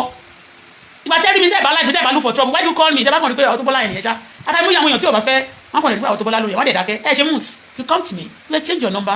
and you started talking to me after that ṣé mi ti pè ìyá àbèjì rí kí n sọ pé òkè o kí n máa wádìí ilé mi wádìí ẹ̀rí náà but títí pé wọ́n sọ pé gbà yẹn I will be complaining on the media pé mi ò rí nǹkan tí mo fẹ́ at that moment ní tí mo rí yẹn náà làwọn náà ń rí tó dẹ̀ ń jọ wọ́n lójú but tó pé life tí mo ti gbé ó yàtọ̀ sí ti wọn so ti yé so nǹkan tó wọ́n ṣe pé bóyá wọ́n ní extraordinary owó kan náà ń bò mí náà tẹ́mi ò ní táwọn ní sìn wọ́n pé méjì wọ́n dẹ̀ pé mẹ́ta wọ́n máa gbowó bàbá wọ́n máa gbowó ọmọ wọ́n á gbowó ọmọ bàbá ọkọ wọn náà ń ṣiṣẹ́ èmi nìkan dẹ̀ ní so àtọmọ mi ò dẹ̀ gbowó yẹn ní kò bá nígbà yẹn wọ́n fún ọmọ mi all these things náà gbogbo àwọn politicians yìí náà àti gbogbo àtàwọn pastor wẹ̀ wọ́n petition lóríṣiríṣi kan náà ṣe wọ́n máa ní kẹ́mi máa support wọn sí please you are a pastor don't come to my page I don't like you because you are not God if I dislike you I don't dislike God I love my God and God love me but those of you play evil who plan evil who work as evil doer and then you want me to be submitting under you anointing flow from head to toe you want your anointing evil to flow into my head ayé mi tí mo ti ń gbàdúrà jẹ́jẹ́ tí ò sọ ní kankan àfọlọ́hún kí wọ́n fẹ́ fi anointing burúkú yín kẹ́ fẹ́ fi egungun yín bà mí ní ẹran jẹ́ ẹ torí Ọlọ́run look at the way she bẹ́ni pépépépé náà she called me that day to play on my intelligence o because wọ́n gbàgbọ́ pé torí ọjọ́ tó pè mí onídàárí dáhùn àti mo sọ pé insurance mi o pé mi ò tí ì ṣiṣẹ́ ní Canada tí mo dẹ̀ sọ pé òkè mo fẹ́ lọ gbé mọ́tò mi lẹ̀ wọn ò gbà lọ́wọ́ mi mo sọ pé mo fẹ́ lọ gbé lẹ̀ wọn ò gbà lọ́wọ́ mi do you understand ìgbà yẹn ló ń pè mí pòun ra mọ́tò pòun brother nǹkan fẹ́ ra mọ́tò Lexus 2010 olóòmù níbẹ̀lẹ̀ náà wà olówà Nàìjíríà mo ní kẹ́mi tó lọ wá mọ́tò èmi ló máa fún mi deposit 200 so ìyàtọ̀ bá ti commit 200 tó bá dẹ̀ rà má ti mọ̀ pé mi ìwà capas mi ìrìn lásán nǹkan tí mo sọ ń jọ yẹn nìyẹn mo dẹ̀ mọ̀ pé rọ́ ló pa kóra nǹkan kan ó kàn fẹ́ gbé mi lẹ́nu jóni ó dẹ̀ fẹ́ fi mi ṣe yẹ̀yẹ́ you know what people this bí wọ́n ṣe máa ń ṣe nìyẹn àwọn Yorùbá any problem if you come for me ó kàn gbẹ́nu gbogbo mi màá gbẹ́nu mọ́ ẹ mi gan mọ̀ ẹ rí lẹ́nu wuyẹ̀ mi ìtọrọ owó lọ́wọ́ ẹ̀ mi ìjẹ́ pé ẹ̀ mi ìjà ta ẹ rí ó ti yé tẹ bá rí mi ń bò yẹn máa sọ pé mo ti ra nǹkan mi ìgbà kankan lọ́wọ́ yín rí kò sẹ́ni tó contribute owó fún mi lè ní mo fún yàn ẹ̀ fún mi so anybody ò lè alẹ́ mọ́ káwọ́dé mi kó fuck off ó ní o gbàgbọ́ ìgbè alọ́ ní tó sọ ni mo sọ yẹn and during that time tó fi ṣe pótì yẹn alọ́nà wà nínú ẹ̀ ó máa ru pọnpọ́n gbà ẹ̀ bí kò ń ṣe dáadáa wọ́n máa ṣé kí ọba ru pọnpọ́n wọ́n máa gbé kámẹ́rà sí pé ẹ̀yà wọ́n bá post sórí social media wọ́n lè máa sọ pé wọ́n ṣe dáadáa wọ́n kọ́lé ìjọ fọlọ́run ṣọ́lá òun gbénu blọọkù ni excuse me please.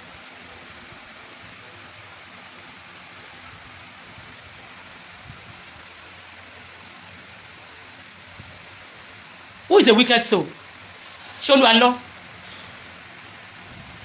abáwo lè tún ṣe ṣéǹdì fúnra rẹ̀ ṣé fóònù yìí ṣàtẹ̀kùn control fóònù yìí who is wicked soul? ṣé Olu Alo are you with me? What happened to you? Are you with me?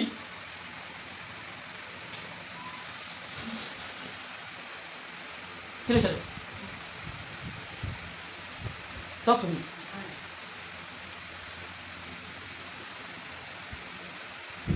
Ta ló ń bá sọ̀rọ̀?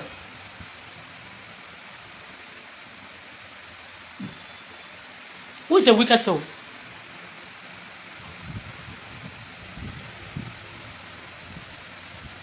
Káwọn èèyàn máa ṣe ìkà nínú ayé.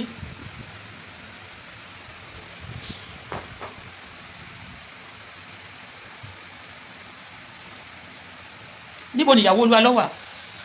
Àwọn ẹbí ẹ̀ ni wọ́n rí wọ́n ní wọn ò bá wọn sọ̀rọ̀ kí ló lè ń bẹ̀ kéèyàn dẹ̀ sọ pé ìyàwó òun nǹkan báyìí báyìí ó yá bá wọn sọ̀rọ̀ ó pè kó tẹ̀tẹ̀ pé bóyá family máa ń ní clash some family tó bá rí wọn bóyá wọ́n ń disturb ẹ̀ àbí tó yẹ pé wọ́n wish ẹ̀ good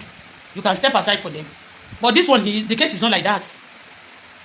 first of all torí pé wọ́n fẹ́ dì pẹ̀lú ẹ̀ wọ́n ti kọ́kọ́ kọ́ sí afọ let me tell you another system táwọn wicked souls nínú ayé tó máa ń lò all these pastors at times they put us under in some places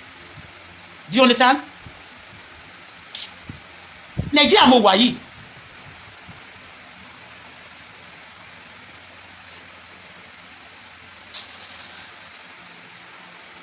anyway thank God pé ohun kan tó bá ti concern mi but ọ̀rọ̀ tí mo ń sọ yìí ó kàn wọ́ mi ó dẹ̀ concern me because I said no to killing Olu Alo as a pastor tó dẹ̀ preach lórí social media where's your wife if you cannot provide your wife tí accusation wà báyìí bóyá kò palẹ̀ mọ́ kó lórí social media is not for killing ó ṣe kéèyàn kàn bí kẹ́ẹ̀dẹ̀ kó dẹ̀ máa sọ pé kò sí nǹkan tó máa ṣe you are sowing seed intẹ́ ń ṣe nínú ayé ó gbúdọ̀ máa sow seed yín gbúdọ̀ jẹ́ nǹkan tó germinate tó máa mú good fruit jáde kò ṣe bad fruit tó bá béèrè lọ́wọ́ pastor pé where's your wife tell they produce one tell they provide one thing thousands millions of people will copy you. ìyá àbèjì pọ̀ ẹ̀ pè sórí live chat tí ẹ bá jẹ́ pé orí live chat láti mọ̀ wọ́n sì wọ́n lè sọ pé àwọn wọn tó bá ti kọ́kọ́ pè wọlé báyìí àwọn ṣe social media thing o I'm not even used to it how do you get to know me báwo ló ṣe rí mi náà by the way. anyway afẹ́ máa fi lè ṣe lọ mo ti pe ìyá àbèjì nìyẹn torí ìjọ yẹn náà mi ní kó pè mí tó wá tàn mí jẹ mo dẹ̀ pé lé mi ìtàn ẹ jẹ ní tó bèrè mo bèrè question lọ́wọ́ ẹ̀ ni mo ní wẹ́ẹ̀sì ìyá mo ní dáàdì yín kọ́ ìbọn ìyàwó dáàdì yín wà that's the question ìyàwó dáàdì yín àti ọmọ yín kọ́ okay tí o bá introduce Olu Alo tí o bá sọ pé kí n lọ sọ́dọ̀ Olu Alo báwo mo ṣe mọ̀ pé Olu Alo jẹ́ godfather ẹ̀ lè mọ irọ́ burúkú tó ń pa àtàgbàlagbà wọn parọ́ tọ́mọ wọn bá bẹ̀rẹ̀ sí ń parọ́ tó ń dàgbòrò rú báyìí wọ́n máa ní pé wọn mọ̀ ní tó fi jẹ́ pé àwọn òdẹ̀ kí ń parọ́ whatever you do your children will do more than that. okay báwo mo ṣe mọ̀ tí o bá sọ̀rọ̀ Olu Alo fún mi how come ni mo ṣe mọ̀ pé Olu Alo jẹ́ godfather tó dẹ̀ tó wá confirm ẹ̀ sí tí o bá sọ fún mi tó wá sọ pé òun introduce pé Alo sí yín rí o tí o bá introduce ẹ̀ sí báwo mo ṣe mọ̀ pé Olu Alo jẹ́ godfather báwo mo ṣe mọ̀ pé ó mọ Olu Alo báwo ni mo ṣe mọ̀ mi ò sọ pé kí n pẹ̀lú àná mo ní pé ò dá mi lójú ó dẹ̀ dá o àdúrà ń gbà o nìkan kìnìkan mo ládùúrà máa ń gbà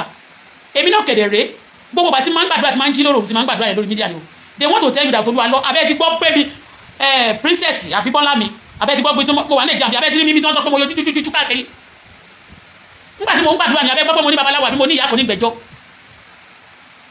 lórí dátà ni o tó bá ní ìpè títì ẹ̀ wọ́n fẹ́ sọ̀kọ́ mẹ́ sọ́dà bẹ̀yẹn tó bá ń gbàdúrà lórí bẹ̀rẹ̀ báyìí wọ́n flag àtàwọn pastor wọ́n flag ṣoògùn to tell people that you are nothing so that àwọn tó dẹ̀ pé àwọn ní nǹkan pupa àbàrà yẹn they are fake from the pit of hell àwọn èrò wọn yẹn evil ló kún ọwọ́ wọn from the pit of hell tí n bá pray bó tẹ̀ wá wò ó mà yẹn I pray for people now but I don't need to waste my saliva and I don't need me tẹ̀ gbúdọ̀ ṣojú mi tẹ̀ gbúdọ̀ tó bá wù mí ọjọ́ tó bá wù mí màá jáde màá preach pé nǹkan tọ́lọ́run sọ lélẹ̀ bí mo ṣe sọ lórí náà ọ̀rọ̀ Ọlọ́run náà ni mo sọ excuse me tí o bá sọ̀rọ̀ Olu Alo fún mi ẹ jọ̀ọ́ báwo mo ṣe mọ̀ pé Olu Alo jẹ́ godfather mo mọ̀ pé o máa wò ó mo mọ̀ pé o lè wà lọ́nà platform you a wicked soul o kì í ṣe wicked soul ló máa poke nose to people's affairs lẹ́ máa fẹ́ oppose àdíà yín tẹ́mi bá ń ṣe tèmi ẹ jẹ́ ń ṣe tèmi ṣé mo oppose àdíà tiẹ̀ sórí tèmi ni àti tèmi sórí ìwọ ni àwọn ìka èèyàn ló máa oppose àdíà àwọn sórí èèyàn tó wọ̀n dẹ̀ ní kankan tó fẹ́ fà ẹ́ just to enslave you fuck out with your spirit of bad luck and ill luck ẹ̀yin lẹ́ni bad luck if you have good luck you don't need to convince me only by their fruit shall know them your gift shall usher you to the front I don't force I don't force anything mi ò ní ritual mi ò ní sacrifice mo mi lẹ́nu tó fẹ́ fi ṣe offer mi ní spiritual offer àkọ́kọ́ tí mo fẹ́ offer for anything tí o bá fẹ́ kí n tẹ̀lé wọn by fire by force you be good to me ni not that by tipátipá la fi mẹ́ṣ ẹ ṣí lè mi ọlọ́run máa tẹ̀sí mi lẹ́sìn mi iṣẹ́ ẹranko wọ́n ní tipá wọ́n lè mẹ́ṣí lódò pẹ̀lú ipá kó wọn lè fi mọ́ mi pẹ̀lú ipá ní ilẹ̀ kí n ṣẹ́ṣí tẹ́málẹ́ máa fokùn sí lọ́rùn fà lọ síbi odò how come tí mi ò bá tó bàbá mi sọ̀rọ̀ Olúwa ló bá mo ṣe mọ̀ pé godfather nítorí ẹ̀kọ́kọ́ sọ náà ni pé ó rẹ̀ ní ó ga o ọlọ́run kó ṣàánú o blood of Jesus o ṣe gbọ́ bó ṣe sọ blood of Jesus my foot ìgbà tó wá ní pé mo wà lórí mídíà sí òun ká lóun tó ní ṣe mo sọ pé Olúwa ló bo lọ́wọ́ mi àbí mi sọ pé ṣe mo sọ pé mo lọ sí mo ní mi ò mọ̀ rí àwọn tó ju Olúwa lọ ni mo mọ̀ mi ò mọ̀ Olúwa lọ bóyá pàtó bẹ̀rẹ̀ mínísítì ẹ̀gbọ́n bóyá ó ṣe 30 something years ago Olúwa lọ́sàn ṣì máa kéré Olúwa lọ́sàn máa kéré ní tí mi bá mọ̀ àbí mi sọ láti bìkíní pé mi ò mọ̀ rí ta o orí mídíà àgbà tí mo bẹ̀rẹ̀ sí sọ̀rọ̀ àwọn pásọ̀ mi sọ̀rọ̀ àánú òjò báyìí ó dẹ̀ mọ̀ àánú òjò lẹ́yìn ìgbà náà mo wá rí pẹ̀lú àánú òjò tí àánú òjò kúnlẹ̀ sábẹ́ anointing tí yóò gbéyàwó jáde tán ló gbéyàwó lọ Spain tán níyàwó nǹkan kan ṣèyàwó tí wọ́n ní wọn ò rí ìyàwó kó dẹ̀ gbé jáde kíákíá not till I'm okay with my wife ó ti travel ọ̀sẹ̀ mélòó ló ti lè gbà okay this is my wife instead kó dẹ̀ tẹ̀ lọ take picture kó pé àmà tó ń right that is my wife and my children ó ti tán kó bá tẹ̀ sọ pé this is my wife and my children kó kọ̀ tẹ̀ wà nulẹ̀ kó pé we are right hour ní Spain ibi tán ló ń gbé o ní kọ̀kìnì kan ṣé àwọn èèyàn ti ní short up tó bá ṣe tán gbogbo wọn kó ìgbójú wọn kó agídí kalẹ̀ bí ẹ̀rọ ògì ẹ̀rọ tó ti bàjẹ́ àmàbá ẹjọ́ o má fi mí sí o àwọn social media person irọ́ ni wọn àwọn olójókòó sábẹ́lẹ̀ àwọn ló wà níbo tí kò dùn tí wọ́n pè ní chi o àwọn ló faṣọ bojú tó ń pè légún àwọn ní wọ́n pè àwọn ní orò tó ń pààyàn jẹ èèyàn dẹ̀ ni wọ́n bí ti èèwọ̀ náà tó fẹ́ pa àwọn ní I'm not social media person I'm not social media person I'm not used to this social media ó bọ́dọ̀ tí wàá mọ̀ mí rí kékó ṣì dànù. Happy Sunday guys Bọ́lá Fọláṣadé lórúkọ tèmi lẹ́ẹ̀kan sí yọ mi gíga náà tọ́lá wọn náà fẹ́ jọ ṣe ikú fẹ́ pa ẹni pásọ̀ kí pásọ̀ tó bá wà lórí ọ̀rọ̀ tó ń dà mí láàmú kí n ti rẹ̀ dì ní o Nàìjíríà mo wà Nàìjíríà ni wọ́n ń pè bí mi ì dẹ̀ rush lọ́bì kọ̀ọ̀kan I'm not rushing mama bọ́ marúkọ wọn jẹ́ ni wọ́n marúkọ wọn jẹ́ tẹ́lẹ̀ wọ́n ń ṣe òṣì bí ẹran níwò yẹn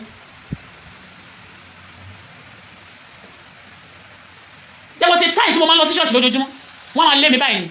wọ́n máa láàánú òjò àti pásọ Olúkọ̀yà wọ́n máa ní wọ́n ní kán lé mi ní ṣọ́ọ̀ṣì kí má bàdá ṣọ́ọ̀ṣì wọ́rú wọ́n lè ní ìyálàjà wọ́n lè ní akáìnì wọ́n lè ní kéènì níyà wọn àwọn olórí burúkú àwọn tọ́lọ̀ tó ń dàgbòrò àwọn olè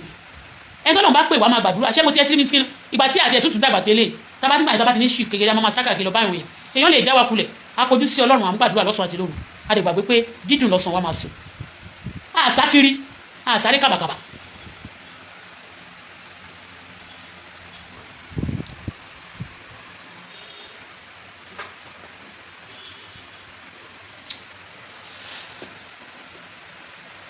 àsáré kàbàkàbà.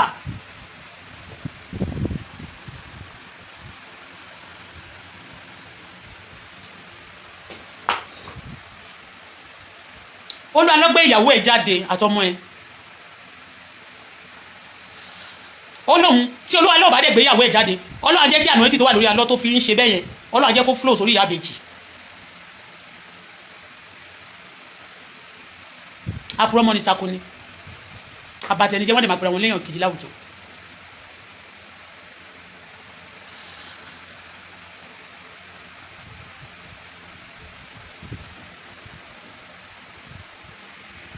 Bye for now. Èmi ti lọ báyìí olónìí a tún padà wá ní má dé nìyẹn dé bá ohun tí mi ò bá ṣe ẹni bá ń fẹnu rò mí kiri fún ibi ẹnu ẹ máa kún bẹ́ẹ̀ sùn ẹnu ẹ máa kún ni Ọlọ́run á fẹnu ẹ gbálẹ̀ òfò máa ṣí ẹ ni kí tí n bá ṣe tó bá rò mọ́ mi torí ẹ̀ tí n bá ṣe nǹkan pé mi tó bá wà lórí àbí ọ̀dọ̀ ẹni tó bá gbé wọlé sí má kùn sọ fún kó má béèrè lọ́wọ́ mi tí n bá sọ má kúrò má ṣe kúpẹ́kúpẹ́ gbàgbàlà táǹtà àwọn tó bá ti ń ṣe ní kúpẹ́kúpẹ́kúpẹ́kúpẹ́ náà lè sọ gbàgbà òkùnkùn ní tòdẹ̀ ń ṣe tọ́lọ́run Ọlọ́run dẹ̀ ló dá ayé àtọ̀run èèyàn yìí ta jẹ́ tọ́lọ́run la gbọ́dọ̀ máa ṣe. wọ́n ní wọ́n wá odidi ọmọ obìnrin tó ti bí ọmọ 3 wọ́n ní wọ́n sọ jẹ́ wọ́n dẹ̀ ti ń pariwo láti bí oṣù 2 mi ò sọ sí o mo kàn ń wo Olu Alo báyìí mo kàn ń wo ni. wọ́n á sọ fún ẹ wọ́n ní ìyá kan ló ń da lérú òun ló ń ṣe ẹ́ tó bá tilẹ̀ tó ń da lérú ìjọba ẹ ṣèdájọ́ wọn ní táwọn òyìnbó ó ṣẹlẹ̀ ní Britain tó bá ráwọn èèyàn tó ń ṣe yamayama tó ń ṣe yamayama wọ́n ṣàwọn síbò tó máa ṣe pé àwọn wọ́n máa sun wọn ni but kẹ́ máa há fọ nǹkan tí ò da lórílẹ̀-èdè ló jẹ́ kórílẹ̀-èdè ká bára wọn bíi tẹ̀bí bíbà wọ́n máa ṣe nǹkan burúkú àwọn ló tó máa gbẹnu gbogbogbogbogbogbogbò ẹ tó ń ṣe kàdúró ẹ máa lé sọ̀rọ̀ jù.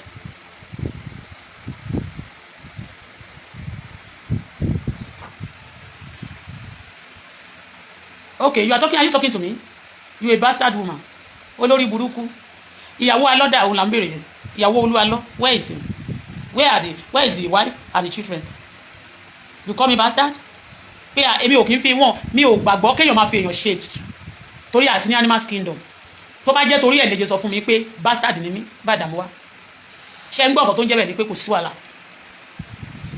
ẹ̀yin ọmọ ọkọ tẹ máa ń fẹ́ pa ẹlòmíì fi ṣètùtù ayé ọdẹ orí ló ń ṣe yín ẹni mental problem ẹ ti gbà bẹ́ẹ̀ dáhùn láyé bàjẹ́ yálàyà ẹ̀ bastard olórí burúkú olè wọ́n bá ti jalè tán ṣèwà burúkú tó wọ́n ní fẹ́ kó ń sọ síta gbéyàwó ẹ jáde wọ́n dé fìlà wèrè wọ́n dé wègèlè wèrè kan sórí wọ́n máa pera wọn ní nǹkan bàbá bẹ́ẹ̀ náà wọ́n máa lọ sábẹ́ ṣáàtì wọ́n máa lọ tọrọ owó káàkiri wọn ò ní jó gbádùn á problem wọ́n bá rí ẹ báyìí tọ́ bá ti gbọ́ pé òun fún yàn lówó oníbi tán ní wá edé ó lè the bastard under the platform there is no abuse allowed both of you ìkànnì bastard woman sórí pé mo block ẹ̀yin méjèèjì Either you are referring to her or you are even the one that eats. That's your headache, cup of tea. No abuse at all allowed. We are not violent. We are just saying nothing but the truth. Where is Olu Alo's wife? Simple as that.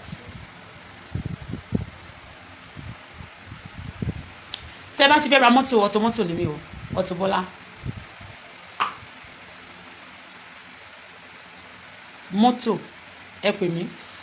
Àwọn èèyàn máa pàtẹ́wọ́ fáwọn olè jàgùdà padà máa bàgbóró jẹ́. Àwọn àgbòjẹ̀dí tó wà òkè dáadáa. Gbogbo jẹ̀dí tó ti wíìkì bọ́dì yẹn tó ti pàpọ̀ ọmọkùnrin yẹn. Ogun jẹ̀dí tẹ́lẹ̀ lò fún nílì. Bákan náà, ogun diabetes ó wà. Bákan náà, àgúnmu manpower ó wà available. Gbogbo ẹ̀yin tí nǹkan ọmọkùnrin yìí tí ò bá ṣiṣẹ́ dáadáa mọ́, àgúnmu manpower tẹ́ máa lò ó ti wà available ní Canada. Lẹ́yìn yẹn gbogbo ẹ̀yin tẹ́ fẹ́ ra jewelries, ẹ fẹ́ ra aṣọ, ẹ fẹ́ ra àwọn wig lóríṣiríṣi, àwọn fine wig. Mo ní wọn ní bíbáyìí lóríṣiríṣi. Mi ò mọ choice oníkálukú ni mi ò ṣe mọ which one to display.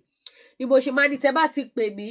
màá máa display wọn fún yín, ẹ lè select tẹ́ bá fẹ́. So bó ṣe jẹ́ nìyẹn. Bákan náà gbogbo ẹ̀yin tẹ́ bá fẹ́ ra spiritual items, gbogbo ẹ̀yin tẹ́ ń lálàkàlà, gbogbo ẹ̀yin tẹ́ ń rí àwọn ọwọ́ kan tí ò dáa, gbogbo ẹ̀yin tí nǹkan yóò lọ déédé, gbogbo ẹ̀yin tí wọ́n kórìíra ayé àwọn nǹkan tẹ́ lè lò ní mo ránjúmọ́ tí mò ń wò yìí o. Gbogbo ẹ̀yin tó jẹ́ wípé ogun kan tàbí méjì ń bá yín fínra. Ẹ wá wò pé ta lè fẹ́ sá lọ bá, ẹ sá lọ bá Jésù. Jésù nìkan ló lè ṣe é. Òun ní gbogbo àwọn nǹkan àdúrà tẹ́ lè lò lélẹ́yìí. Orúkọ Jésù la fi ṣe, fọ́tò Jésù lẹ́ ń wò níbẹ̀. Most of my products here, ẹ máa rí fọ́tò Jésù lára wọn because ẹni tí mo gbàgbọ́ nínú ènìyàn tó ń ṣiṣẹ́ rà tó ń ṣiṣẹ́ yanu tí àwọn èèyàn dẹ̀ ní testimony ayọ̀, ẹ̀yin náà ẹ tètè pè mí. Gbogbo ogun tó ń halẹ̀ mọ́ yín yẹn, gbogbo ogun tó ń dẹ́rù bá yín yẹn, gbogbo ẹ̀ pátápátá lọ́lọ́run ẹ̀mí àwọn wòólì ló máa bá yín ṣẹ́. Gbogbo òkè ìṣòro yín yẹn ló máa ṣe kíni, ló máa di ìpẹ̀tẹ́lẹ̀. Gbogbo ọwọ́kọ́wọ́ tó yọ ayé yín lẹ́nu, gbogbo ọwọ́ yẹn lọ́lọ́run máa bá yín mú kúrò nínú ayé yín. Ogun ayé yín á ṣẹ́. Àwọn nǹkan àdúrà tẹ́ lè lò fún àwọn nǹkan ìṣẹ́gun lónírúurú, gbogbo ẹ̀ ni mo ní níbí báyìí. So ẹ pè mí sórí WhatsApp number tẹ́ ẹ wò lójú screen yìí. Canada number ni tẹ́ ẹ wò lójú screen, ẹ pè mí sí. Bó bá dẹ̀ jẹ́ nǹkan ọ̀fà náà lẹ fẹ́, tó bá dẹ̀ jẹ́ pé àwọn òróró àánú, òróró ìṣẹ́gun lẹ́yìn fẹ́, kẹ́kọ̀ọ́ máa fi pa bọ́dì yín. Òun ni iṣẹ́ lẹ̀ ń wò yìí, atátó iyọ̀ ọdún ó kọjá bẹ́ẹ̀. Ẹni bá dánwò òun ló máa mọ̀ wípé yes, rere ni Olúwa. So bó ṣe jẹ́ ni àwọn lọ́fíńdà náà dẹ̀ wà lọ́lọ́kan òjọ̀kan lóríṣiríṣi. Bákan náà aṣọ bẹ́ẹ̀ bá ṣe fẹ́ wọn sí, gbogbo ẹ̀ ló wà níbí. Ẹ̀yin ṣáà ti pè mí sórí WhatsApp number yìí. Mo wá bẹ̀ gbogbo ẹ̀yin mọ́mì, ẹ̀yin dáàdì tẹ́ wo program, ẹ bá mi share fún gbogbo àwọn èèyàn tẹ́ bá mọ̀. Wọ́n á lè mọ̀ wípé nọ́mbà tí Lady K tún lò dáwọn èèyàn ní máa kẹ́mi sókè pé à mẹ́sẹ̀jì Lady K kò deliver. Kí ló ṣẹlẹ̀ sí? Kò sí nǹkan tó ṣe mí o, ayọ̀ ní tọmọ Ọlọ́run, ayọ̀ ni mo wà. So ẹ bá mi ṣe kíni, ẹ bá mi share. Ẹ ṣé gan, mo dúpẹ́ o, ire o.